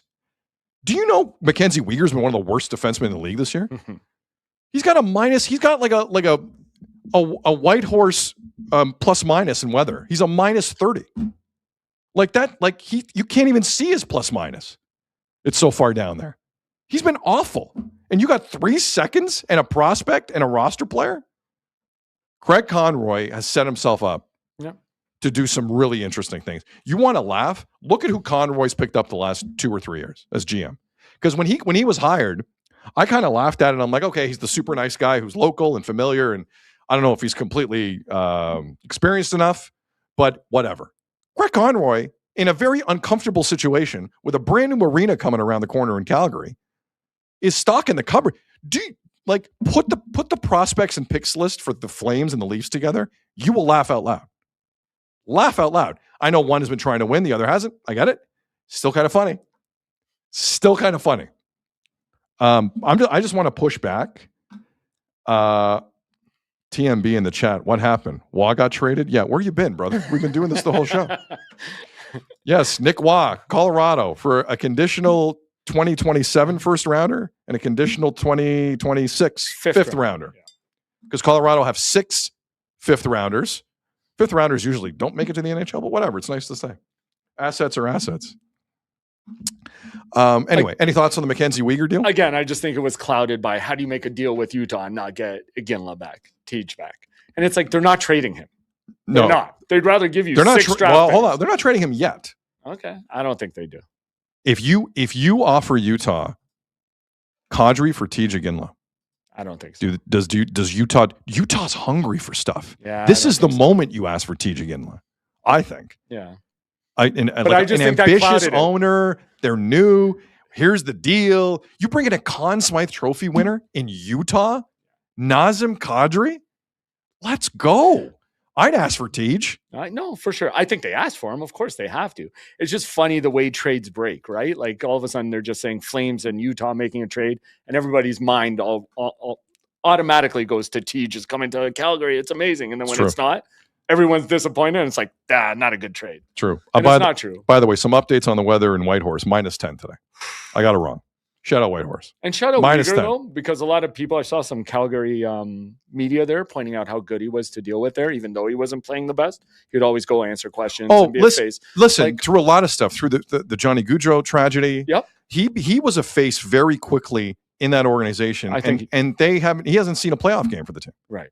Like it didn't go well. Mackenzie Weaguer deserves respect. Agreed. For attempting to take a real leadership role.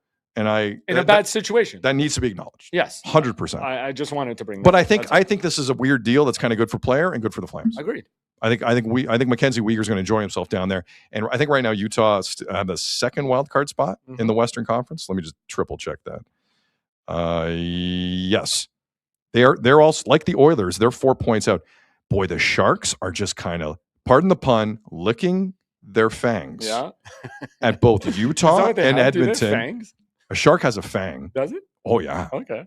They'll fang you up. Isn't it just shark teeth? Don't you watch Shark Week at all? No. Neither do I. Shark teeth? Teeth? Is Shark it teeth? Isn't that why when people say they wear shark Is teeth? it tithe? Tooth? Plural? I don't know. Sharks have really strong Any teeth. shark experts in the chat? Tell Yes. Keither in the chat on YouTube. Sid, do you think the Leafs get a first for Oliver Ekman-Larsson? Eventually, yes. This year or next. Next year, the Leafs are in the same spot with OEL. I think there's going to be a market. I say do it this year because you can get a lot more for him. Again, it depends who's trading for If him. a team gets 3 postseasons out of Oliver Ekman-Larsson, I want 2 firsts. 3 postseasons? He's not Mackenzie Weaguer, man. Unless it's Buffalo. Unless it's Buffalo. To hell with Buffalo. Buffalo doesn't get any Leaf. 0 Leafs. 0. But you don't think they're good anyway, so who cares? Trade them there. I don't want to help Buffalo or Montreal at all. Their defense, of course, pretty good. We'll see how good they are. Okay, fair. We'll see. They're still trying to up it. November of last year, every person in this market was dumping all over the Buffalo Sabres. Now they're great. Come on. I didn't say they were great. Let's not go overboard here. I got the memory of a drunk elephant. I remember that. TMB. You have done this before. I have. can tell. Yeah. I've heard enough. Sid should be Leafs GM. Guys, they offered. I wasn't ready. There's much. There was a bunch of those I was going to ask you. I wasn't ready. Buffalo for the cup. Well, that's what like 90% of hockey media is saying right now. Give me a break. Again, but doesn't The that make cup. it? Yeah. They don't have a goalie, man. Who's their goalie? Lyon? Alex Lyon. Alex Lyon's gonna beat Vasilevsky in a best of 7 series. He could get sure. hot. He could get sure. hot. I mean, they're winning games. Who There's cares? 3 goalies out there. You're gonna know a team is serious. Bob in Florida. If he Bennington. And I think Stolars is still in play. Do you not find it weird Stolars has played the last few games? Yeah. Played Monday night and he played last night. Yeah. Weird, eh? It's true. I didn't even think about it, but you're right. And they played him in Jersey where they knew he'd play well. Yeah. Hometown last night. Right. Stolars was crazy good Funny last they night. gave him all those games except the last Florida one. Yeah. Right? They put him in Florida. That one was weird. So wait, what is he has I was wondering if Bob had a no movement clause. It's modified. Well, they're all modified. I wonder if he thinks like who brought this up? Like, has he played too much hockey and maybe just wants? He's 37 years old. He has played a lot of hockey. Like Right. that goes without saying. Like, give me a break. 16 team no trade list, but apparently, like, I think, like from what you're hearing from insiders, Bobrovsky and his camp are getting a little annoyed at how old guys got paid quickly last year, and they're playing hardball with him. That's not a good scene. No, it's true. And I understand Bobrovsky's frustrations. Yep. But they're not making the playoffs. See, this is ruthless. Yeah, but if like this is what an organization should do. It's not fair. It's not nice. Screw them. It's best for the Panthers. Best for Bill Zito. You move on to the next thing. This is what mercenaries do. Shanahan held everyone's hand for 9 years. Thanks, Brendan. This is what mercenaries do.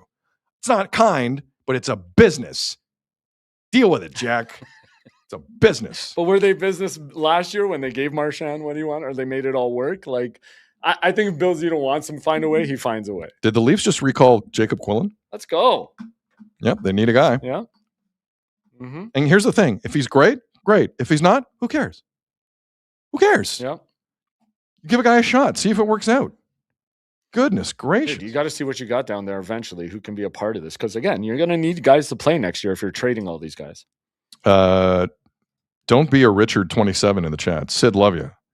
But a wristwatch with no battery is like a mullet without a beer gut. I saw that. I'm setting trends left and right. These headphones, trendsetter. Yeah. Trendsetter. Hold on. Are you taking credit for those headphones? Bob McCowan was a trendsetter. Thank you. I am a swagger jacker. Is that the term? I'm impressed by you knowing that's that. I'm a swagger jacker. But no, you're pulling it off and you're keeping it alive. Like it is. It's an old school. It's an OG thing, man. Retro's good. Amon writes in, seriously though, where's the merch for the show? We'll make a call with the Sick Media folks, kind of get that going. I don't know. Do people want merch? No. We can get this. We can get the Sid Seixeiro Show powered by Sick merch. The mugs are already available. I can tell you that. Only $300 each. And they're actually really good mugs. They're not $300 each. No. They're good mugs though. They're solid great mugs. Solid porcelain. Solid. Is this porcelain? I don't know. It's not. Feels like it's porcelain. I don't know what it is, I can't laugh. I have no idea. It's not porcelain. Anyways, we got 20 minutes left. What are we I want to do TFC. Yeah, okay. I think people I want to do TFC. Yeah. So, as we played for you yesterday between the 3 and 4 o'clock hour Eastern here in Toronto was the Josh Sargent press conference. And Josh Sargent is the new massive signing for Toronto FC. And they had to work to get him from Norwich City. They're in the second division of England. It's hard to get a player this late in the season because the MLS window goes to the end of March. In Europe, they got to make their decisions by the end of January. So the calendar doesn't really match up. It's tough for MLS teams sometimes. But Toronto FC worked really hard to get this American striker from Norwich. And if you've watched TFC for the last several years, they need a striker. They need a striker. Central defense too, and they kind of addressed that today. I'll get to that in a second. But as we talked about, I think it was last week, it came out, and the team basically confirmed it yesterday at the press conference, the unveiling of Josh Sargent, new TFC striker, that Josh Sargent is the biggest transfer in the history of Major League Soccer. Now, some of you are asking, what's a transfer? And I thought Messi was the biggest. A transfer is when a player is under contract with a team in Europe, South America, wherever. You have to not only come to terms with the player on a new contract, you got to pay the team. So there's 2 avenues you got to deal with. That's what's wild about soccer. There's a lot of money flowing. And I've heard what about Messi? Messi was a free agent. His contract with Paris Saint-Germain was over. Then he went to Inter Miami and basically got shares in Apple, and he's fine. I think he has dibs on a franchise too. Like that's part of his deal. It's insane what Messi got. But he was a free agent, so there's no transfer fee. Toronto had to pay Norwich City in England, a second division team, second division, not Premier League, just below it, $27 million just to talk to him. Biggest in Major League Soccer history. Biggest. That is a wild, wild number. Okay? Wild. And at one point, John Molinaro, who Azo and I have dealt with a lot down through the years and has done a lot of good soccer coverage in Toronto and in Canada, he was in the room yesterday. And it took a while. Again, it wasn't the first question. I have to stress this. It wasn't the first question. But eventually, John asked about the size of this transfer fee for Toronto FC. Because they've gone down this road before on big name guys, and Jovinko aside and Michael Bradley aside, it's been a disaster. It has been a disaster. They don't spend their money wisely in this space. But Keith Pelly's sitting there yesterday of MLSE. Jason Hernandez, the GM of Toronto FC, is there. You'll hear his voice in a second. But John Molinaro asked about the transfer fee. And the exchange was a little testy. Here it is. Is obviously a talented player who, as you've all mentioned, is also a character who's going to be a big character for this team. But at the end of the day, it is still a lot of money when you take in the transfer fee and his wages. And this club is. But you don't know his wages. Well, rough. I have a general idea. Okay. When you put those numbers together, I mean, we're 8 months out of letting the Italians go. So I wonder why go this route again? Why not take a more economical approach as to spending big like this? Well, I think he's great value. I think he's great value in every possible way. We want to contend. We want to win a championship. And we believe Josh is the answer. So that's the reason.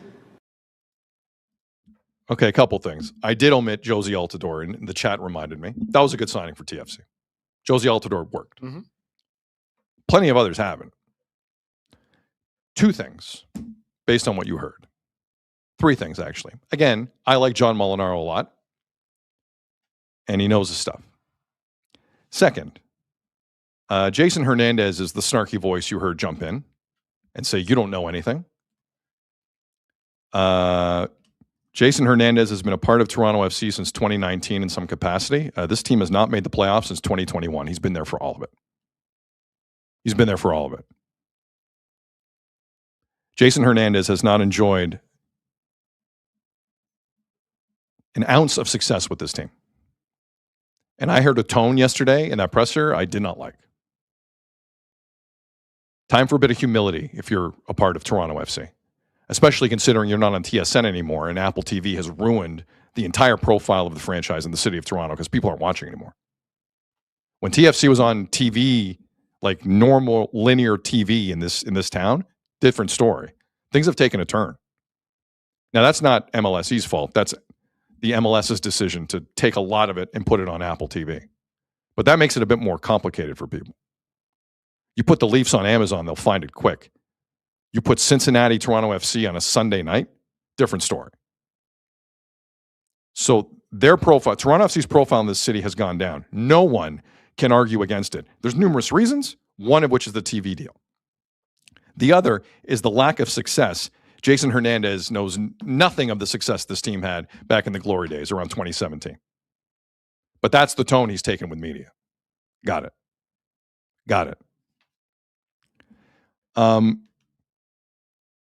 In terms of the Josh Sargent signing, again, I didn't find a clip from Josh in this press conference that I found interesting enough to play for you. That was the tone that I saw. And Toronto FC made him the biggest transfer in Major League Soccer history. And the one comment there from Pelly was kind of shocking in that John's like, why do you think this is worth it? And Keith Pelly said of Josh Sargent, we think he's great value.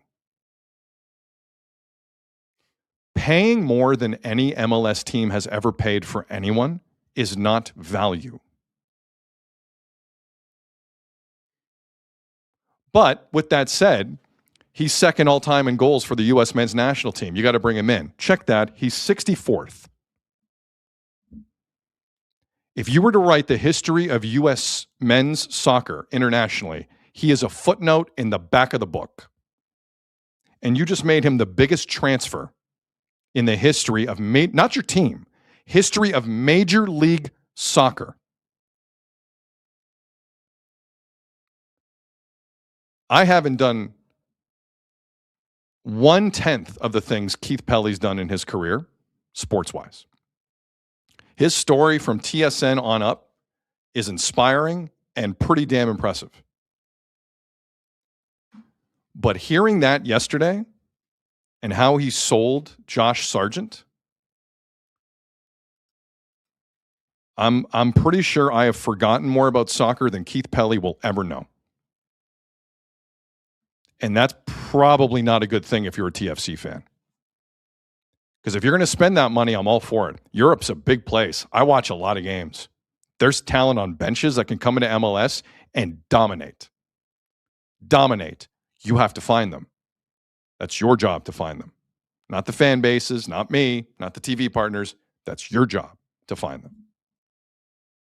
Do you know where all the best soccer players in the world go? Europe. And this is who you spent $27 million on? Josh Sargent? I wish him the best. I wish him the best. And for the record, they needed more than just a striker, and they signed one today because defending, especially to start the season, has been a tire fire for Toronto FC. I've seen both games, unlike Keith. Benjamin Kusevic was brought in today by TFC, Chilean international. Spent some time in Brazil, so he's a center back, central defender. They desperately need one. He hasn't been great. We'll see. Basically, you can sum up MLS transactions in whoa and okay, we'll see. But there was a bravado. I guess what I'm trying to say about Toronto FC is there was a bravado yesterday I didn't understand. And as someone who loves soccer and watches it a lot and a lot more than people involved in the respective teams, quite frankly, I didn't get it. I didn't get it. And their record since 2021 has not justified it. Start winning games, start taking this seriously, start whiffing on your major purchases, and then you can talk to media and fans like that. Until that happens, bring it down a notch. Great value at 27, the biggest in MLS history. Great value.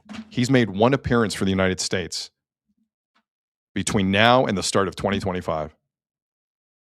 Do you know how much of a long shot it is for Josh Sargent to make the U.S. men's national team in time for the World Cup, which begins for them on June the 12th?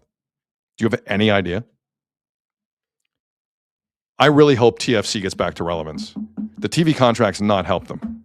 I know TSN people are not happy. That was a good relationship. It was good for TSN. It was good for the team. They're just not on linear TV the way they should be. And we can have all the arguments about linear TV and streaming. I get it. But convincing people to find the Leafs on a Monday night on a streaming service and TFC on a Saturday against Real Salt Lake, not the same conversation. It's a little tougher on the back end. It's a bloody big deal, though. Azo? Bloody big deal 2.0. Somebody. What did you make of the value? That's the one from Keith. Not just I don't understand the value comment. Well, and then he did say Molinaro referred to it where he said he's going to be a character too, and like you said, I almost didn't get through that press conference because he didn't show much of it. It was weird. Right? Yeah, the press conference. Because usually, especially an introductory press conference, you bring your best foot forward. You bring some person. We even got the Kawhi chuckle at his, remember? Sargent listen, everyone's personality is different. It's fine. But I didn't feel. No, but if you're pitching, he's going to be a part of it and he's going to be a character with the team. Just a lot of, that's all I got. And like you that's said, all I got. Okay. Jason Hernandez. Well, that's all I got. He jumped in on the other clip too, the Leafs question. He was trying to be a bit of a smart ass team yesterday.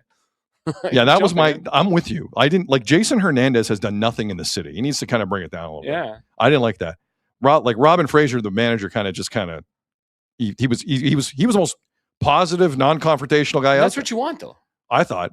He's excited. He knows his team is not good. Again, especially for an introductory press conference for a team, I don't want to say irrelevant, but has fallen down. Listen, 2017 is a long time ago now. Yeah. Jovinko, Sebin, those guys, it's been a while. It's been a while. And they've had a couple kicks at the can, and they thought Bernardeschi would be good and Insigne, and nope. It rubbed me the wrong way a little bit. Yeah. And I wanted you to hear some of it. No. Thought it was kind of important. It does rub you. And by the way, this is probably the one show in Canada outside of kind of Waking the Red in some other places. You're not going to hear this much TFC talk anywhere else. Yeah. So if anyone's upset with that, again, you should be thankful.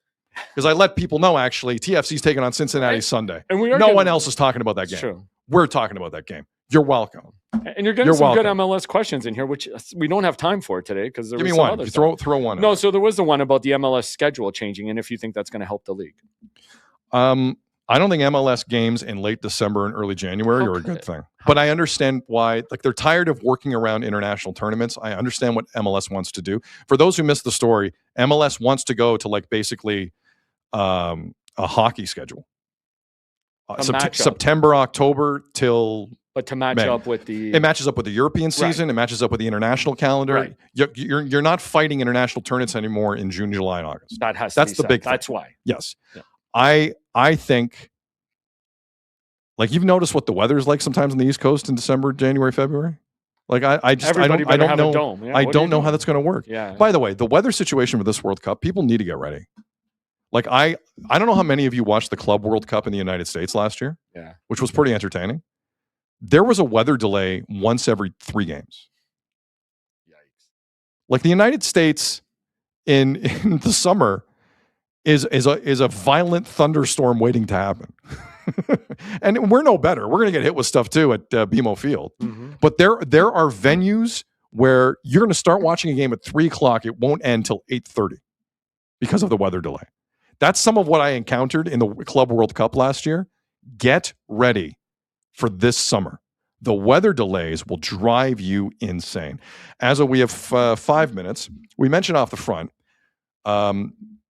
TFC needed a striker for a long time. Right. Another team that needed something for a long time is the Buffalo Bills. Mm-hmm. Buffalo Bills acquired wide receiver DJ Moore as we started the show from the Chicago Bears. I didn't see what the get was. Yeah, I don't know if I saw it either. Because then the show started and the Leafs started making trades, which became kind of a bloody big but deal. DJ Moore is now becoming a Buffalo Bill. The Buffalo Bills and Brandon Beane, and now Joe Brady, the head coach. I said I'm having trouble saying Joe Brady, head coach. I know. They think they have a guy to be a number 1 wide receiver. I think at best he's number 2. He got usurped by not just Rome Odunze, but Luther Burton in Chicago, and maybe Colson Loveland too as the tight end. I just don't. I still think this is a Band-Aid for Josh Allen and the offense when you need to go in and put in some stitches. What is your take on DJ Moore as a Buffalo Bill? Hold on, I'm going to read you the last thing Schefter said about it, right? Go ahead. It says, ESPN sources, the Chicago Bears are working to finalize a trade that would send wide receiver DJ Moore to the Buffalo Bills. Compensation still is being discussed, and the trade cannot be processed until the new league year begins. But both sides are pushing to make it happen. So I don't know if it's officially done yet. Oh, here it is. Oh, sorry. And then he put that Chicago gets a 2026 second-round pick. And the Bills get DJ Moore and a 2026 fifth-round pick. Okay, that sounds about right. Yeah. Second-round pick for a veteran guy. That's still kind of high, though. Yeah. That's still a low. I mean, but Buffalo kind of needs it. Second-rounders in the NFL are like the most valuable second-rounders in sports. But this is going to be a year where some wide receivers are on the move. And I did see somebody in free agency I thought would be perfect for the Bills. I really like Mike Evans maybe going there. Okay, listen. Yes, Ray Bay in the chat. The Keon Coleman experiment didn't work. You think? DJ will be a steady vet. They don't need a steady vet. They need a 1. They need a number 1 receiver. They still don't have it. Bean is still nibbling around the edges on this. But DJ Moore has been a 1, kind of. But he's not. He had 500 yards last year. Sure.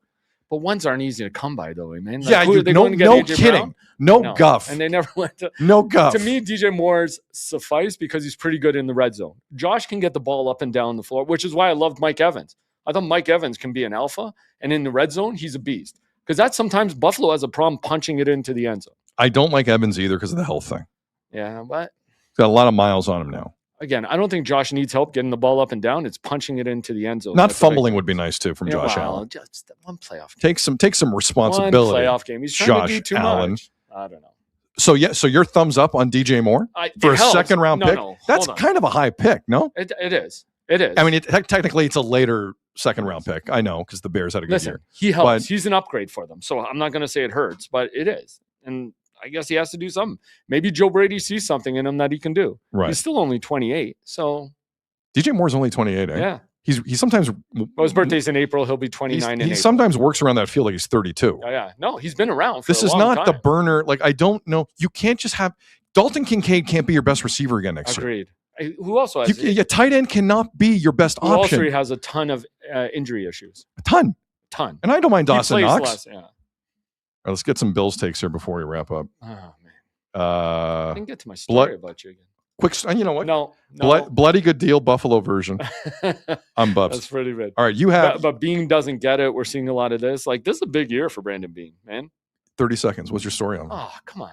Go ahead. No, I was going to get into the story of the energy bars you brought me and how I thought you were trying to trick me. You tell me they're healthy for me, but they're like weight gainers. And I brought up that it's a Regina George. And you're like, what? And I'm like, from Mean Girls. It's a Mean Girls trick. And you're like, what's that? And I'm like, the movie. And you told me you've never watched it. I cannot believe you've never watched Mean Girls. He said Regina George to me in Mean Girls, and I'm like, well, I thought he was speaking Spanish to me. I had no idea what he was saying. I believe we didn't get to Do people in the chat understand the Regina George? Is that fetch? Is that fetch? You're trying to make fetch happen, man. Dude, we've been making fetch happen for 2 hours on this show. It's true. Fetch happened immediately. If anybody can make fetch happen, it's us. The Leafs fetched a first and a fifth from Colorado. That is true. That's true. Michael goes, Sid, come on. There's a lot of people upset that I don't know anything about Mean Girls. It's Tina Fey and Amy Poehler and Rachel McAdams and Lindsay Lohan. Come on, you man. know who every time it's on, I watch it. Like it's a good movie. You know who got the most? Your wife would enjoy it. Watch it with her. We've never once had a Mean Girls discussion. You know who was the most upset? I didn't know anything about Mean Girls. Was the great Meredith Shaw. Right? Furious at me. Good. Actually, should be. I'm seeing her soon for dinner. As always, I'm still Team Meredith. She wanted to kill me when I told. She said fetch, and I'm like, fetch what? What do you want? A coffee? I'll get you. What do you need? Can't believe it. I didn't know what it meant. Yeah. I can't believe it. All right. I'm so Team Meredith still. Way over Team Sid. Most people should be. Yeah, it's true. Yes. All right. So am I. Anything else? You good? No, we're good. We had stuff, again, on the table we got to get to tomorrow. Do you want to do Shea quickly? Let's do Shea quickly. This is Shea Gilgeous-Alexander last night after the game. That's all. OKC beat the Knicks. I want to describe this for the listening audience and on the podcast. Shea wore a jacket to MSG, and in the post game, Shea is low key one of the funnier people in the league because he knew what he was doing with this. And he's wearing a faux. It looks like a faux fur jacket, but he also has a huge faux neck jacket. It's massive. And also, side note, he also, for the, I believe, 124th straight regular season game, got 20 points in a game. Wow. The record is 126 from Wilt Chamberlain. Good company. Wilt Chamberlain, in an era in the 60s when the average human height was 5'8" and the average height of an NBAer was 6'5", Wilt was 7'1", and he went 126 straight games with 20 points. Shea as a guard is doing this. With all due respect to Steve Nash, he is the greatest NBAer from Canada ever. It's not a discussion. No disagreement. Jamal Murray is right there. And I look forward to those two going hammer and tong in the Western Conference playoffs again this year because they're going to see each other. But what Shea Gilgeous-Alexander is doing is disgusting, and it's so good I can't even rip the neck jacket that he was wearing. I can't do it. Shout out Shea Gilgeous. Yeah, definitely. NBA Finals preview maybe? Knicks Thunder? I don't think the Knicks are good enough to get there. Really? Yeah. Who's beating them? Detroit. Okay. Really? Detroit basketball will beat them. All right. Because Cade Cunningham's no joke, man. He isn't. He's serious and about he doesn't this. Get enough it's not like every other NBA are taking 9 games off. Okay. We might have to make a bet on that. Maybe. Good job. My apologies. We're going to get to the Anthony Santander story, but we ran out of time. On behalf of Jeff Azzopardi, everyone here at SICK Media, my name is Sid. Enjoy the rest of your day. Let's see what tomorrow brings. Take care. And that's a wrap. Hope you don't miss us too much until next time. Follow the Sid Seixeiro Show on YouTube, X, Instagram, Facebook, and wherever you get your podcasts.